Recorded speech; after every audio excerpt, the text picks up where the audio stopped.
ये कहानी है सातों नाम के एक बंदे की, जो कि एक नॉर्मल, एक लूजर, एक अगली, पढ़ाई में बिल्कुल बेकार बंदा होता है, जिसके ना कोई फ्रेंड ज़्यादा खास होती हैं और ना ही कोई गर्लफ्रेंड होती है। होती क्या है, कोई गर्ल से देखती भी नहीं है। लेकिन एक दिन अचानक से इसे दूसरे वर्ल्ड में जाने का मौका मिला होता है, जहाँ पर कि ये हीरो बनता है। इसकी रेस्पॉन्सिबिलिटी होती है कि उस वर्ल्ड को प्रोटेक्ट करना।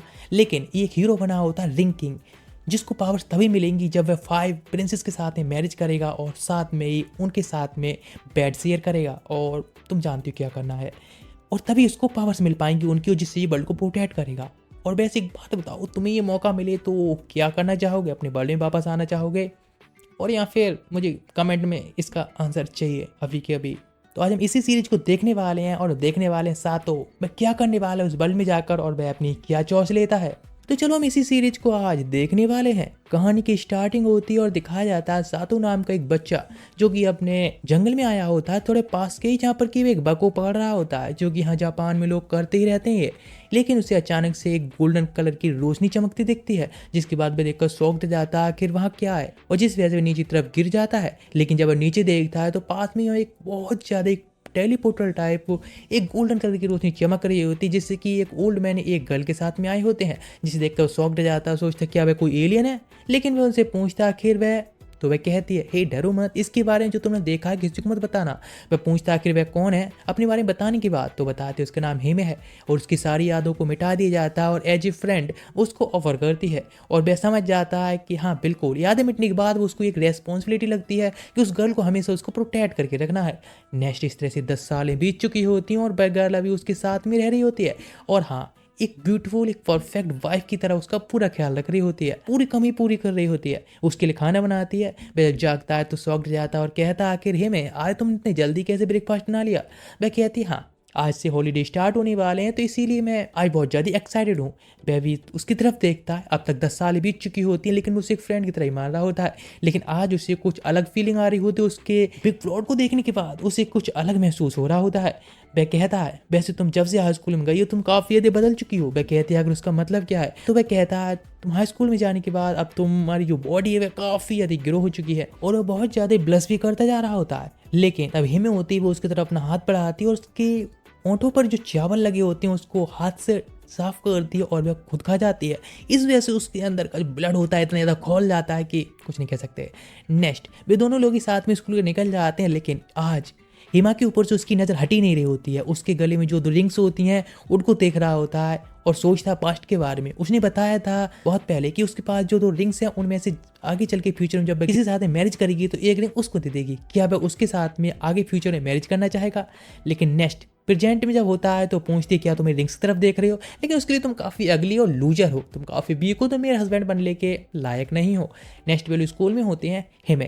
वह काफ़ी अच्छी होती है स्टडी में, इसीलिए उसकी काफ़ी तारीफ हो रही होती है। तो वह कहती, सबकी तारीफ सुनने के बाद, ऑफकोर्स मैं एक प्रिंसेस हूँ। ये बात किसी को नहीं पता होता है कि आखिर वह कहाँ की प्रिंसेस और खुद को प्रिंसेस क्यों बुला रही होती है। लेकिन इधर सातो जो भी अपने फ्रेंड के साथ में होता है और उसके साथ में बात कर रहा होता है, उसके फ्रेंड उससे कह रहा होता है कि वह सच में काफ़ी ज़्यादा ही बुरा फील कर रहा है, जो भी अभी कल से हॉलीडे स्टार्ट होने वाले हैं उनके लिए।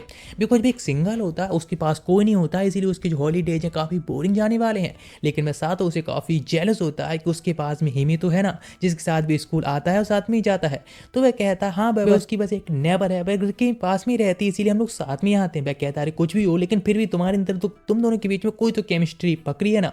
नेक्स्ट, उसके पास एक टेस्ट आया होता है, वह चेक करता है तो हिमी की तरफ से होता है। वो उससे कह रही होती है, आज का जो फेस्टिवल होने वाला है इसीलिए शाम के टाइम तो मुझे मिलना, मैं तुम्हारा वेट करूंगी। मैं सोचने लगता है, अगर उसने टेस्ट क्यों किया। उस तरफ देखता है तो वह हाथ वेव करती है, तैयार रहना। नेक्स्ट वह कहता है, हाँ ठीक है, क्या वह सच में मुझे पसंद करती है? लेकिन मुझे इस बात पर ज़्यादा उम्मीद नहीं रखनी चाहिए, बिकॉज अपने लुक्स पर और अपने आप पर बिल्कुल ही विश्वास नहीं करता है कि वह उसे पसंद भी करेगी। नेक्स्ट, शाम का टाइम हो चुका होता है फेस्टिवल में जाने का, लेकिन वह स्कूल ड्रेस में वहाँ पर आया होता है शाम के टाइम भी। लेकिन जब वह उसको देखता है हेमे को एक कमांडो में, वह सच में काफ़ी ब्यूटीफुल लग रही होती है और उसकी तारीफ करता है। वह कहती है, हाँ ठीक है, हम लोग साथ में ही चलते हैं। और वो उसको ले आने लगती है, लेकिन सोचने लगता है पास्ट में वह इस तरह से उसके साथ घूमा करता था, लेकिन वह एक दूसरे का हाथ पकड़ते थे जिससे कि हेमे यहाँ पर खो न जाए। लेकिन वह कहते उस टाइम तुम एक हीरो हुआ करते थे मेरे लिए, लेकिन अभी तुम एक लूजर रह गए हो और कुछ नहीं। नेक्स्ट वे एक शॉप पर आते हैं जहाँ पर कि वह एक इनाम जीतना चाहती है, ट्राई करते हैं, जहाँ पर कि एक इनाम जीतने के लिए वह भी एक शॉट खेलता है। जिसके बाद वे लोग जंगल में आ चुकी होती हैं अकेली एक जगह पर, जहाँ की वह फायरवर्क्स को एंजॉय कर सकें। लेकिन वह सोचता भी यही लास्ट टाइम है, उसके पास में अच्छा मौका है, उसे कन्फेस कर देना चाहिए। उसके कहने से पहले अचानक से फायरवर्क्स स्टार्ट हो चुके होते हैं, जिस वजह से वह इंटरप्ट हो जाता है। फिर वह उससे थोड़ा रुकता है और कहता है मैं तुमसे कुछ कहना चाहता हूँ। वह भी कहती है ओह अच्छा, मैं भी तुमसे कुछ कहना चाहती हूँ। नेक्स्ट वह उससे कहती है मैं घर वापस जा रही हूँ कल। ये बात सुनकर तो वह शॉक्ड जाता है कि आखिर उसका मतलब क्या है। उसकी जो फीलिंग्स थी वह कन्फेस भी नहीं कर पाया होता है। नेक्स्ट घर आने के बाद बताती कल वह अपने ग्रैंडपा के साथ में अपने वर्ल्ड में वापस लौट रही है। वैसे काफ़ी अच्छा टाइम हमने साथ में स्पेंड किया, उसके लिए थैंक यू सो मच। वह अपने रूम के अंदर होता है, इसी बारे में सोच रहा होता है कि आखिर क्या करना चाहिए उसे। अपनी फीलिंग्स के बारे में कन्फर्म नहीं होता है अभी उसके लिए। नेक्स्ट अचानक से गोल्डन कलर की लाइट उसे चमकती दिखती है। बाहर आकर देखता है तो ये सेम लाइट उसी दिन की तरह होती जबकि हेमे आई थी। वह देखता है नहीं ऐसा ही नहीं हो सकता है, बात जा रही है। नेक्स्ट दिखाया था जंगल के अंदर आया होता है, जहाँ पर हेमे खड़ी होती है उस पोर्टल के सामने ही, जहाँ पर वो उससे कहती है मैं घर वापस जा रही हूँ। वह कहता है नहीं रुको, तुम नहीं जा सकती मुझे इस तरह छोड़कर। वह कहती मैं यहाँ से बस अपने घर वापस जा रही हूँ, ज़्यादा कहीं कुछ नहीं, और वैसे ही मैं वहाँ पर मैरिज करने वाली हूँ। ये बात सुनकर तो वह शॉक्ड जाता है कि सच में मैरिज करने वाली है। वो उससे कहती है थैंक यू सो मच इतने टाइम के लिए, अब मैं चलती हूँ। टेलीपोर्टर के अंदर चली जाती है, लेकिन अब सातो इस लास्ट टाइम पर हार नहीं मानना चाहता है। ये उसका लास्ट मौका होता है कि वह उसके साथ होता है, इसलिए भागने स्टार्ट कर देता है उसे रोकने के लिए। लेकिन जब लाइट खत्म होती है तो उसे पता चलता है कि वे एक ओल्ड पैलेस के अंदर है, जो कि एकदम रॉयल फीलिंग दे रहा होता है। सामने दो लोग खड़े होते हैं, जहाँ पर कि हेमे किसी से मैरिज करने जा रही होती है। वह तुरंत ही उसको आवाज़ देता है, लेकिन वह पीछे देखती है ये कि यहाँ पर क्या कर रहा है, शॉक्ड रह जाती है। अचानक से वहाँ पर एक बहुत बड़ा मॉन्स्टर अंदर आ चुका होता है पैलेस को तोड़ते हुए, जिसे देखकर एल्वास्टा जो कि हेमे के ग्रैंडफादर होते हैं वह तुरंत सामने तरफ आते हैं और उस अदर वर्ल्ड बंदे यानी कि सातों को प्रोटेक्ट करने के लिए आते हैं।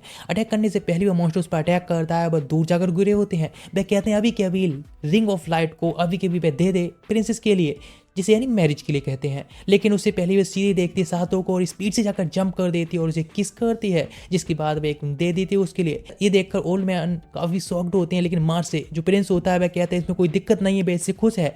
नेक्स्ट भी एक स्वार दे देता है तुरंत ही सातों के लिए, लेकिन सातों को नहीं पता होता आखिर ये असली स्वाड का मैं क्या करूं। वह एक डम्बैस है, एक लूजर है, एक वीक बंदा है, लेकिन में स्वाड होती है चमकने लगी होती है, जिस वजह से वह शॉक्ड जाता है, स्पीड से आकर अटैक कर देता है एक लूजर की तरह ही, और वह उस बस्क जो मॉन्स्टर होता है उसको खत्म कर देता है। वहीं पर सब लोग देखकर शॉक्ड चुके होते हैं, लेकिन वहीं पर कोलैप्स हो चुका होता है। नेक्स्ट जब उसकी आँख खुली होती है यानी होश आया होता है, तो उसके पास में ही हिमे होती है, पूछता आखिर वे लोग कहाँ पर हैं। तो वह कहती है हम लोग अपने बेडिंग चैम्बर में हैं। तुम लोग शायद इतना तो जानते ही होगे। वह शॉक्ड जाता है और वह कहती है मैं उस प्रिंस के साथ में मैरिज करने जा रही थी, लेकिन मैं उसको ज़्यादा टाइम से यहाँ कुछ भी नहीं जानती हूँ, इसीलिए मुझे तुम फेमिलियर लगे, मेरे करीबी लगे, इसीलिए मैंने तुम्हारे साथ ही मैरिज करने का फैसला लिया। वह सोचने लगता है कि अभी एक अल्टरनेटिव के तौर पर है, लेकिन वह कहती मैंने तुम्हें चूज किया एक मैरिज के तौर पर, एक रिंग किंग के तौर पर, तुम एक हीरो हो हमारे वर्ल्ड के। वह शॉक्ड जाता है, लेकिन वह भी कहता है सच में उसने हिमे के लिए पा ही लिया। नेक्स्ट उसको सभी जनता होती है किंगडम की, उसके सामने इंट्रोडक्शन बताया जाता है कि उसने बस्क जो मॉन्स्टर डीमन था उसको हराया है, और भाई ये जो हमारे किंगडम के अंदर लाइट को लेकर आया है वही है किंग ऑफ रिंग्स। सभी लोग काफ़ी खुश होते हैं, काफ़ी चेयरअप होते हैं, उसके लिए एक सपना लग रहा होता है, लेकिन वह इसको एक्सेप्ट करता है। नेक्स्ट वह बात ले रहा होता है एक पूल के अंदर बैठ कर, जहाँ पर वह सोच रहा होता है कि सच में एक ड्रीम है, आखिर क्या वह सपना देख रहा है अभी भी। अचानक से वहाँ पर एक गर्ल आती है यानी हिमे आती है बैलेंस के साथ में, और वह उसे देखकर शॉक्ड जाती है। वह उसे देखकर ज़्यादा शॉक्ड होता है, एम्बेरस होती है, उसके ऊपर कुछ फेंकती है और कहती है आखिर इस तरह से मत देखो मुझे। नेक्स्ट वह कहती है आखिर तुम यहाँ क्या कर रहे हो। तो वह कहता है ऑफ कोर्स हम न्यूली वेड्स हैं तो हम साथ में होंगे ना यहाँ पर। वह कहती ठीक है, लेकिन मुझे माफ़ करना, इस तरह से तुम यहाँ परेशानी फंस गए और तुम हीरो बन चुकी हो, मैं माफ़ करना। वह कहता है चिंता ना करने के लिए, वह हमेशा ही उसको प्रोटेक्ट करेगा, वह इसके वर्ल्ड में है तो उसके साथ में हमेशा रहेगा, इसलिए चिंता ना करे। वह सोचने लगती है पास्ट में जब भी कोई उसे बुली करने की ट्राई करता था तो वह हमेशा उसका सपोर्ट करता था, प्रोटेक्ट करता था, लेकिन वह उसकी बैलेंस की तरफ कुछ ज़्यादा ही देख रहा होता है, इसीलिए वह कहती है छुपाती हुई है। इस तरह से तुम इस मैरिज को ज़्यादा सीरियस मत लो और ये एक बस एक मैरिज है, समझ रहे हो, तुम हीरो हो। वह कहता हाँ ठीक। अचानक से एक अलार्म बजता है, एक रिंग बजती है। ये देखकर शॉक्ड ज़्यादातर खड़ा हो जाता है, जिस वजह से अपनी बिग एक्सकेलिबर को उसके सामने रिवील करता है। वह एम्बेरस होकर चिल्लाने लगती है। नेक्स्ट में दिखाया था इधर पैलेस के ऊपर, जहाँ पर कि एक बंदा जो कि शैडो अपने आप को बुला रहा होता है और वह कहता है मैं एक रिंग किंग हूँ, मुझे रिंग किंग बुलाया जाता है। इसीलिए नेक्स्ट दिखाया जाता है इधर दोनों लोग स्पीड से जा रहे होते हैं अपने क्लॉथ को पहनते हुए, जहाँ पर कि एक सैनिक मिलता है और फिर अपने ग्रैंडफादर के अगर पूछते हैं यहाँ पर चल क्या रहा है, तो बताते हैं यहाँ पर कुछ मॉन्स्टर अटैक कर रहे हैं, इसीलिए सातों को फाइट करनी होगी। वह कहती है लेकिन उसे फाइट नहीं करनी आती है, नहीं कुछ जानता है। लेकिन वह कहते हैं तुमने उसके साथ मैरिज की है तो उसको ये तो करना होगा, उसकी रेस्पॉन्सिबिलिटी है। इस बात तो सातों कहते हैं चिंता ना करने के लिए, वह उसको पूरी तरह से अपनी रेस्पॉन्सिबिलिटी निभाएगा। एक एक्स लेता है और तैयार हो जाता है, जो ग्लो होने लगी होती है। इधर दिखाते हैं गर्ल के ऊपर एक मॉन्स्टर अटैक करने जा रहा होता है, उससे पहले सातों अटैक करता है, उसको 2 टुकड़े में कर देता है। वह गर्ल काफ़ी खुश होती है अपने न्यू हीरो को देखकर। लेकिन यहाँ ओल्ड मैन आकर बताते हैं ओह तो आखिर तुम इस बार अनकॉन्शियस नहीं हुए 3 को कट करने के बाद भी, पहले तो तुम 1 को कट करने के बाद भी अनकॉन्शियस हो चुके थे। ये सब जरूरी प्रिंसेस के किसकी वजह से है, बिकॉज एक जो वाइफ होती है और हस्बैंड को जो बॉन्ड होता है वह तुम्हारी पावर्स को बढ़ा रहा है। वाइफ्स का हमेशा ही एक काम होता है कि अपने किंग के लिए पावर्स दें जब वह किसी युद्ध के लिए जा रहे हो, जिससे कि तुम्हारी पावर्स में बढ़ती हैं। इसीलिए तुम्हें प्रिंस के साथ में किस करने से इतनी पावर मिली है। वह समझ जाता है कि प्रिंसेस ने उसे किस क्यों की थी।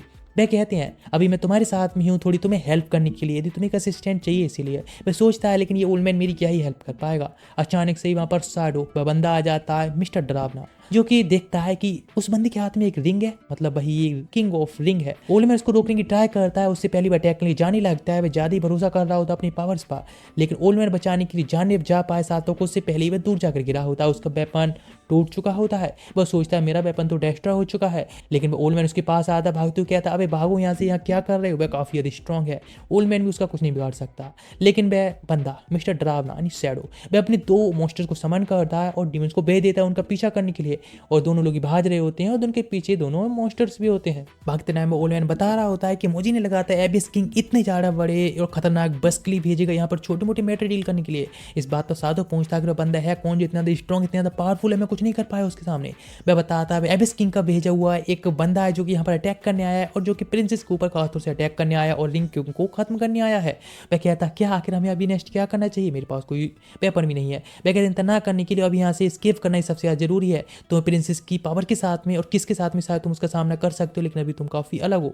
लेकिन वे एक स्टोन की बॉल बनाता है और कहता अभी का टाइम बदल चुका है, इसीलिए अभी यही लास्ट शॉट बची है, अभी तुम यहाँ से भागकर निकल जाना चाहिए, मैं तुम्हारे लिए बस इतना ही कर सकता हूँ।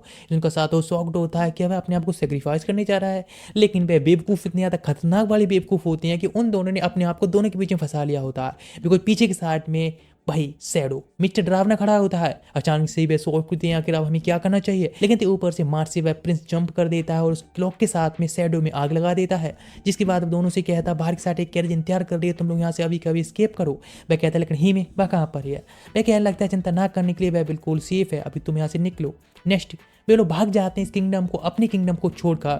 वे काफ़ी शॉक्ड होता है इस तरह से हमें अपने एम्पायर को छोड़कर भागना पड़ रहा है। और वह किंग से थैंक्स कहता है कि उसकी हेल्प करने के लिए। किंग मार्च से अपने बारे में इंट्रोडक्शन देता है और कहता है कि वह सेकंड प्रिंस है हेजरस एम्पायर का, जो कि लाइट एम्पायर का नेवर यानी पड़ोसी है। साथों पूछते इस तरह से हम एम्पायर को छोड़कर जा रहे हैं तो क्या एम्पायर इस तरह से सेफ रहेगा। इस बात पर ओल्ड मैन बताने स्टार्ट करता है हाँ चिंता मत करो, जो शैडो है यानी एबिस किंग के जो लोग हैं वे केवल रिंग किंग और रिंग के पीछे हैं। वे इस तरह से किंगडम में तुमको ना पाएंगे तो यहाँ से तुम्हारा पीछा करना स्टार्ट कर देंगे, तुम वो सब जगह ढूंढेंगे, इसलिए किंगडम पर कोई चिंता की बात नहीं है।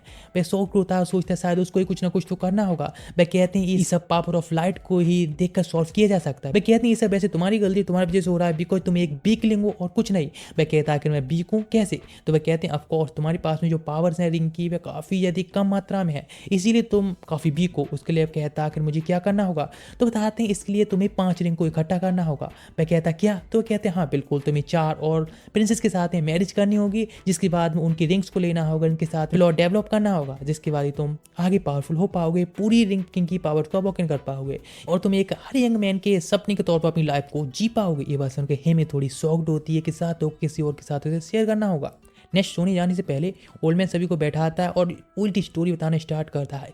बहुत टाइम पहले की बात है एबिस किंग के बारे में, जो कि एक डार्क मैजिक को यूज करता था और जो कि खतरा ला रहा था इस वर्ल्ड के ऊपर। इसीलिए उसको खत्म करने के लिए, यानी शैडो और एबिस को खत्म करने के लिए जो रिंग किंग था उसने 5 रिंग को डेवलप किया, जिसके अंदर 5 तरह की जो एलिमेंट्स होती हैं उनकी पावर्स होती हैं, जो कि सब पावर को यूज करके उसने उस एबिस किंग को खत्म किया। लेकिन उन रिंग को अलग अलग किंगडम में भेज दिया गया, अलग अलग जगह पर, जहाँ पर कि वह 5 प्रिंसेस के साथ में थी। अभी दोबारा से एबिस किंग है वह जागने लगा है, लेकिन उसकी जो पावर्स अभी काफ़ी वीक हैं और वो अपनी पावर्स को दोबारा से पाता जा रहा है। लेकिन उसके लिए तुम्हें सभी प्रिंसेस के साथ मैरिज करना होगा और सभी प्रिंसेस के रिंग को हासिल करने के बाद ही तुम उस एविस किंग को दोबारा से हरा सकते हो या फिर कैद कर सकते हो। यह एक रास्ता है। हेमी काफ़ी शॉक्ड होती है और सैड होती है। नेक्स्ट वे लोग साथ में होते हैं और न्यूली वेड्स होती हैं, तो वह किसी प्लेट को डेवलप करने के लिए काफ़ी एम्बेरिश्ड होती हैं। उनकी फीलिंग इतनी ज़्यादा आगे नहीं बढ़ रही होती इस चीज़ के लिए, लेकिन उसे पेन महसूस हो रहा होता है अपने पीछे की साइड में। तो वह चेक करती है तो उसकी पूरी बैक पर काफ़ी सारी जख्म होते हैं। वही रोने लगी होती है और माफ़ी मांगती कि इस तरह से उसने हीरो के तौर पर उसे चूज किया और इतनी मुसीबत में डाल दिया, मुझे माफ़ करना, और रोती भाग जाती है। नेक्स्ट पे जब बाहर तरफ आया होता है तो वहाँ पर मार्सिया होता है। वह पूछता है कि अब यहाँ से गई है, तो वह कहता है हाँ बिल्कुल यहाँ से गई है। फिर वह कहता है वैसे एक हीरो की रेस्पॉन्सिबिलिटी है रिंकिंग के तौर पर वह काफ़ी ज़्यादा हार्ड है, मैं जानता हूँ। इसमें काफ़ी सारी ऐसी मोड्स भी आती हैं जो कि तुम अभी के लिए नहीं समझ पा रहे हो। वह कहने लगता है नहीं नहीं ऐसा कुछ नहीं है, वह बस इस तरह से कैजुअली कह देता है। और वह कहता है कि वह सच में काफ़ी खुश है कि इस हीरो की रेस्पॉन्सिबिलिटी से उसे रिवील मिल चुका है। वह काफ़ी थैंकफुल उसके लिए। लेकिन वह कहता है कि आखिर मतलब क्या है। तो मार्सी कहता है यदि तुम किसी वुमन को चाहते हो तो उसको तुम्हें चेस करना चाहिए, उसको छोड़ना नहीं चाहिए। इस तरह गई है वह, तुम जा सकते हो। नेक्स्ट वह जाता है वहाँ पर, उसके सामने अपने लव को कन्फेस करता है कि इस वर्ल्ड में वह उसके लिए आया है, उसे प्यार करता है सच में, इसीलिए वो उसको प्रोटेक्ट करना चाहता है। वह खुश होती है और कहती है वैसे मैं तुमसे मैरिज नहीं करना चाहती थी, लेकिन इसी वजह से नहीं करना चाहती थी कि तुम्हारे ऊपर इतनी बड़ी रेस्पॉन्सिबिलिटी आ जाएगी एक हीरो किंग की। लेकिन अभी मैं तुम्हारी एक वाइफ हूँ, तो मैं अपने वाइफ के तौर पर हर फर्ज को निभाने के लिए तैयार हूँ। क्या तुम मुझको दोबारा से एक प्राइड के तौर पर एक्सेप्ट करोगे? वह कहता है ऑफ कोर्स। नेक्स्ट पे अपने रूम के अंदर होते हैं जहाँ पर दोनों लोग प्लॉट डेवलप करने के लिए बैठे होते हैं, लेकिन दोनों इतने ज़्यादा एम्बेरस होते हैं कि कुछ भी ना करने के लिए। लेकिन सातों थोड़ी सी हिम्मत करता है और वह हिमी के पास में जाता है, उसके शोल्डर्स को सिर्फ पकड़ता है और वहीं पर बेड पर लिटा लेता है। और वह कुछ करने से पहले अचानक से शॉक्ड होकर एकदम रुक जाता है। वह कहती है आखिर क्या हुआ, आखिर क्या कोई वह बताएगा वजह क्या थी, रुक कैसे गया? तो बताता है नहीं, है हमारा काफ़ी प्रीशियस टाइम है, इसीलिए वह इसको इस तरह से स्पेंड नहीं करना चाहता। वह शॉक्ड जाती है कि सच में ये इस तरह का एक रिंकिंग है। नेक्स्ट डे जब लोग आते हैं तो यहाँ पर ओल्ड मैन काफ़ी दुखी होता है कि उन लोगों ने कुछ भी नहीं किया। हिमे काफ़ी एम्बेरस्ड होती है, लेकिन वह कहता है कि तुम्हें ये सब करना होगा, जिससे तुम्हारी पावर्स हैं वो अवोगन हो सकती हैं, इसीलिए तुमको ये सब जरूरी है। लेकिन नेक्स्ट मार्सी वहाँ पर आता है और दोनों के लिए कुछ क्लॉथ्स देता है जो कि न्यू क्लॉथ्स होते हैं, अपनी आइडेंटिटी को थोड़ा छुपा भी सकते हैं इस तरह से हो जाएंगे। तो वह कहते हैं अभी हमें नेक्स्ट जाना होगा एल्फ्स विलेज में, यानी किंगडम ऑफ विंड रहेगा। सभी लोग होते हैं वहाँ जान के निकल पड़ते हैं और एक जंगल में आ चुके होते हैं जहाँ पर उन्हें एक विंड बैरियर देखने को मिला होता है। अभी कुछ एल्फ्स के पास में खास तौर से विंड की पावर्स होती हैं। वह कहीं पर जाएं उससे पहले उनके पास में एक बहुत खतरनाक बियर आ जाता है, जिसके बाद ओल्ड मैन कहते हैं उसे ना डरने के लिए, थोड़ा शांत रहे, एक नॉर्मल बियर ही तो है। वह भी कहता है ऑफ कोर्स, और वो उसके पास में जाने लगता है हे क्यूटी बॉय। लेकिन उससे पहले वो उसके ऊपर तुरंत अटैक के लिए भागने लगता है, तो सब लोगों को भागना पड़ता है। सामने वह विंड बैरियर के सामने होते हैं, पीछे एक बड़ा सा बियर, सामने एक विंड बैरियर। उनके पास में एक ही चॉइस है, वे सामने जाएं या फिर उससे फाइट करें। नेक्स्ट उस बैरियर के अंदर से कुछ एल्फ्स आता है एक, और उनको लेकर अंदर चला जाता है और पूछता है कि वे लोग कौन है, यहाँ पर क्या कर रहे हैं। जिसके बाद सातों अपने बारे में इंट्रोडक्शन देता है कि वह किंग ऑफ रिंग है, इसीलिए उनको प्रिंसेस से मिलना है। वह कहते हैं ठीक है हम तुम्हें ले चलते हैं, लेकिन इस बात पर ज़्यादा अपनी होप ना रखे, बिकॉज जैसा तुम चाहते वैसा ना भी हो सकता है। नेक्स्ट वे लोग चले जाते हैं अंदर की तरफ, तो पता चलता है सामने पूरा किंगडम होता है। आगे तरफ जाने के बाद पता चलता है कि थ्रोन के ऊपर कोई नहीं होता है और प्रिंसेस पीछे छुपी हुई होती हैं, अपनी अगली फेस को लेकर ज़्यादा एम्बेरिश्ड होती है। प्रिंसेस का नाम होता है नेफ्रिट्स, काफ़ी अजीब है। लेकिन नेक्स्ट पूछती है कि हमें मैरिज करना होगा तो उसके लिए किस भी करना होगा। भाई क्या क्या ही कहे, तो उसे कहना करता है हाँ। लेकिन इस बात पर एम्बेरस होकर भागती चली जाती है और तभी पीछे से एक आवाज़ आती है, हे तुम लोग कौन हो। नेक्स्ट सामने अंधेरे में से एक बंदा निकल के आता है, इसे देखकर शॉक्ड होते हैं और पूछते हैं कि वह कौन है। इस बात पर अंधा अपना इंट्रोडक्शन देता है, बताता मेरा नाम जेड है, इस किंगडम के किंग का एल्डर सन, और वैसे भी जो गर्ल भागती गई है उसका वह एल्डर ब्रदर है। इस बात को सुनने के बाद वह शॉक्ड होता है, लेकिन जब उसे पता चलता है सामने वाला बंदा रिंग किंग है, वह तुरंत ही सारे सोल्जर्स को बुलाकर यहीं पर उसे घेरने के लिए कहता, उसे प्रिजन में डालने के लिए कहता। सब शॉक्ड हो जाते हैं। वह कहता है कि उसका मतलब क्या है, वह एक रिंग किंग है। वह कहता है सभी लोगों को गेस्ट की तरह ट्रीट किया जाएगा, लेकिन उसके लिए अभी अभी इन्वेस्टिगेशन करनी होगी। इस जेल के अंदर डाल दिया जाता है। वह कहता है आखिर भाई यहाँ पर कर क्या रहा है, भाई यहाँ पर एक रिंग किंग है उसको रिंग चाहिए। इस बात पर भड़कने लगता है और कहता है उसकी सिस्टर है, वह काफ़ी ज़्यादा छोटी है और वह मैरिज करने के लिए अभी ठीक नहीं है। इस बात पर कहता है कि आखिर उसका मतलब क्या है, वैसे लगता है और कहता है वह अपना उसका एक एल्डर ब्रदर है, इसीलिए वह उससे बहुत प्यार करता है, इसीलिए इस किंगडम को छोड़कर वह किसी किंगडम में उसको नहीं जाने दे सकता, वह किसी भी खतरे में उसे नहीं डालने दे सकता है, वो उसको यहीं पर रखेगा और वो उसको सेफ रहेगा। लेकिन वह कहता है वह रिंग किंग है, इसीलिए उसको मैरिज करनी होगी और उसे वह रिंग भी चाहिए होगी। लेकिन वह कहता है अभी वह काफ़ी ज़्यादा यंग है, उसकी उम्र केवल 55 साल की है, इसीलिए अभी वह बच्ची है और वह कोई मैरिज की एज पर नहीं हुई है। वह कहने लगता है क्या 55 साल की, उसके अकॉर्डिंग तो वे एक हाफ एज हो चुकी है। लेकिन वह कहता है तुम मैरिज करना चाहते हो तो उसको मिच्योर होने देना होगा, इसके लिए करीब 80 साल तुम्हें और वेट करना होगा इस प्रिजन के अंदर, तभी तो मैरिज कर पाओगे। वह शॉक रह जाता है क्या तब तक वह जीवित भी हो पाएगा एक ह्यूमन की एज के तौर पर। नेक्स्ट उसका असिस्टेंट पूछ रहा होता है कि सच में तुमने जो फैसला किया है वह ठीक है, बिकॉज सभी किंगडम को प्रोटेक्ट करने के लिए रिंग किंग के लिए रिंग मिलना जरूरी है। वह कहता है ऑफकोर्स ये सब ठीक है, बिकॉज हमारे किंगडम के चारों तरफ जो विंड वॉल्स हैं उनको जारी रखने के लिए रिंग की जरूरत है, और यदि रिंग दे दी जाए तो ये सब हट जाएंगे, हमारा किंगडम खतरे में आ जाएगा। सभी लोग वेट कर रहे होते हैं क्या करना चाहिए, लेकिन 3 दिन बीत चुके होते हैं। इधर दिखाया था सातो सोच रहा होता है इस तरह से काम नहीं बनेगा। उसके पास में एक लेडी पहुंची होती है, अचानक से उस केज के अंदर वह शॉक रह जाता है, वो उसको बेड पर पकड़ के लिटा लेती है और चुप रहने के लिए कहती है और कहती है आखिर तुम बताओ रिंग किंग हो ना, तो क्या तुम सच में मैरिज करना चाहती हो प्रिंसेस के साथ में और उस रिंग को इकट्ठा करना चाहती हो। वह कहता है ऑफकोर्स वह हेमा के साथ में अपनी एक मैरिज लाइफ को जीना चाहता है और कुछ नहीं। वह कहती है सच में तुम काफी सिली हो। नेक्स्ट वे एक डोर को ओपन करती हो कि काफी सीक्रेट होता है। वह कहता है आखिर वो उसकी मदद क्यों कर रही है, तो बताती है वह रंग का किंगडम की सिक्योरिटी को देखने के लिए सब कर रही है, उसका काम है इस किंगडम की सिक्योरिटी को देखना। तुम एक रिंग किंग हो, तुम्हें रिंग्स की जरूरत है, इसीलिए तो मेरे साथ आओ। नेक्स्ट वह भी उनका पीछा कर रहा होता है, पीछा करते पहुंच जाता है एक सीक्रेट टेंपल के अंदर जो कि विंड टेंपल होता है, जहाँ पर 2 स्टैचू होते हैं, दोनों के हाथों में एक एक रिंग होती हैं, जहाँ पर बताती हैं ये जो तुम सामने रिंग्स देख रहे हो वह नेफरेटिस यानी कहीं जो प्रिंसेस है उसकी एक रिंग है और एक तुम्हें मिलनी चाहिए। वह कहता है ऑफकोर्स मैं इसके लिए एक्सेप्ट करने के लिए तैयार हूँ। वह कहती हैं लेकिन ये रिंग्स हैं उस प्रिंसेस तक नहीं पहुंच पा रही हैं। अचानक से कुछ आवाज़ सुनाई देती हैं, उससे पहले ही वे वहीं पर छुप जाते हैं और कहते हैं रुको वेट करते हैं। वह देखते कोई तो आ रहा है, जब वह देखता है तो कोई और नहीं बल्कि नेफरेटिस होती है, यानी भाई प्रिंसेस होती है। वह सामने उन स्टैचू को देख रही होती है और जस्ट सामने शायद प्रे कर रही होती है, इस तरह से खड़े होते हैं। वह कहता है आखिर ये जो स्टैचूज हैं वह इस तरह से रिंग को क्यों पहने हुए हैं, तो वह कहती है कोई स्टैचू नहीं है बल्कि हमारे जो पुराने किंग थे उनके हाथ में जो रिंग थी, दोनों लोगों ने अपनी मौत के बाद भी अपने आप को इस तरह से ही उन रिंग्स की पावर को यूज करते रहे, जिसकी वजह से आज जो किंगडम के चारों तरफ विंड बैरियर बना है उन किंग्स की वजह से ही है। लेकिन नेक्स्ट अचानक से एक आवाज हो जाती है तो एक बर्ड की आवाज निकालने लगता है, तो वह लेडी कहती है तुम चुप रहो, तुम्हें पता भी इस विंड टेंपल के अंदर कोई भी पक्षी वगैरह कहाँ से हो सकता है। लेकिन प्रिंसेस कहती है आखिर वह कौन सामने निकल के आए। वह कहता है ओह ये मैं हूँ रिंग किंग। उसे देखकर तो अचानक से वह वहीं बेहोश हो जाती है। नेक्स्ट अचानक से आवाज आती है कोई तो आ रहा है, तो वह कहती हैं अभी कभी हमें यहाँ से प्रिंसेस को लेकर निकलना होगा। वह सेम करते हैं और ले जाते हैं। वहाँ पर एक गार्ड आया होता है और देखता है नेफरेटिस यानी प्रिंसेस वहाँ पर नहीं होती हैं और वह शॉक रह जाता है। सारी सिचुएशन को आकर वह जेड के लिए बताता है। जेड कहता है अभी के अभी समय सर्च करना स्टार्ट करो आखिर प्रिंसेस कहाँ पर है। नेट दिखाया जाता है एक सीक्रेट रूम के अंदर, जहाँ पर वह लेडी उसको लेकर आई होती है, जहाँ पर बेहोशी की वजह से नेफरेटिस वहीं सो रही होती है और जहाँ पर वह लेडी बता रही होती है कि वैसे प्रिंसेस नेफरेटिस तो देखकर लगती है कि वह कमजोर है, काफी इनहेरिटेड है, लेकिन वह अंदर से काफी स्ट्रॉन्ग है, इसलिए तुम उसको कमजोर मत समझना और तुम्हें उन रिंग को लेने के लिए तुम्हें पता है क्या करना है। नेक्स्ट बस वेट कर रहा होता है जैसे कि प्रिंसेस की आंखें खोली और वह जागे। जैसे उसकी आंखें खोलती है सामने दोबारा से रिंग किंग को देखकर एकदम शॉक रह जाती है और वॉमिट कर देती है वहीं पर। इधर दिखाया था जेड जो कि कुछ सोल्जर के साथ में अगर देखता है तो वहाँ पर सातो गायब होता है। वह समझ जाता है कि उसकी सिस्टर की किडनैपिंग में सातो का हाथ है। इधर तभी वहाँ पर आ जाती है भाई लेडी और कहती है हे तुम्हें पता है ना मैंने सातो को और प्रिंसेस को एक रूम के अंदर ही एक जगह बंद कर दिया है, अपने टाइम को अच्छे से स्पेंड कर रहे हैं। वह कहता है लेकिन मेरी जो सिस्टर है उसको ये सब करने की कोई ज़रूरत नहीं, मेरे फादर और मदर है उनके पास में पहले से रिंग है और मैं उनको यूज कर रही है। वह कहने लगते हैं हाँ बिल्कुल, लेकिन वह उस रिंग की हकदार है इसीलिए उसको उसको यूज करना होगा, लेकिन वह इस बात के लिए एक्सेप्ट करने के लिए तैयार नहीं होता है और वह अपनी सिस्टर को ढूंढने के लिए कहता है। न्याय दिखाया देता है सातो दोनों अपने क्लॉथ्स को सूखने के डाल दिया गया होता है, उसके वॉमिटिंग करने की वजह से वो उसे बात करना स्टार्ट करता है कि वह आखिर कहाँ से आया है। तो पूछती है आखिर तुम अपने वर्ल्ड के बारे में बताओगी, अगर किस तरह का वर्ल्ड है, तो बताता है मेरा वर्ल्ड वह काफ़ी ज़्यादा पीसफुल, वहाँ पर शांति, ना कोई मैजिक ना कुछ है, ना ही वहाँ पर कोई वॉर होती, ना ही कोई अटैक वगैरह का ऐसा कुछ है। वह कहती सच में ये काफ़ी ज़्यादा पीसफुल है, लेकिन वहाँ पर के एल्प्स होती हैं। तो वह कहता है क्या सच में ये ज़रूरी है, और या फिर क्या जानना चाहती हूँ मेरे वर्ल्ड के बारे में और भी ज़्यादा?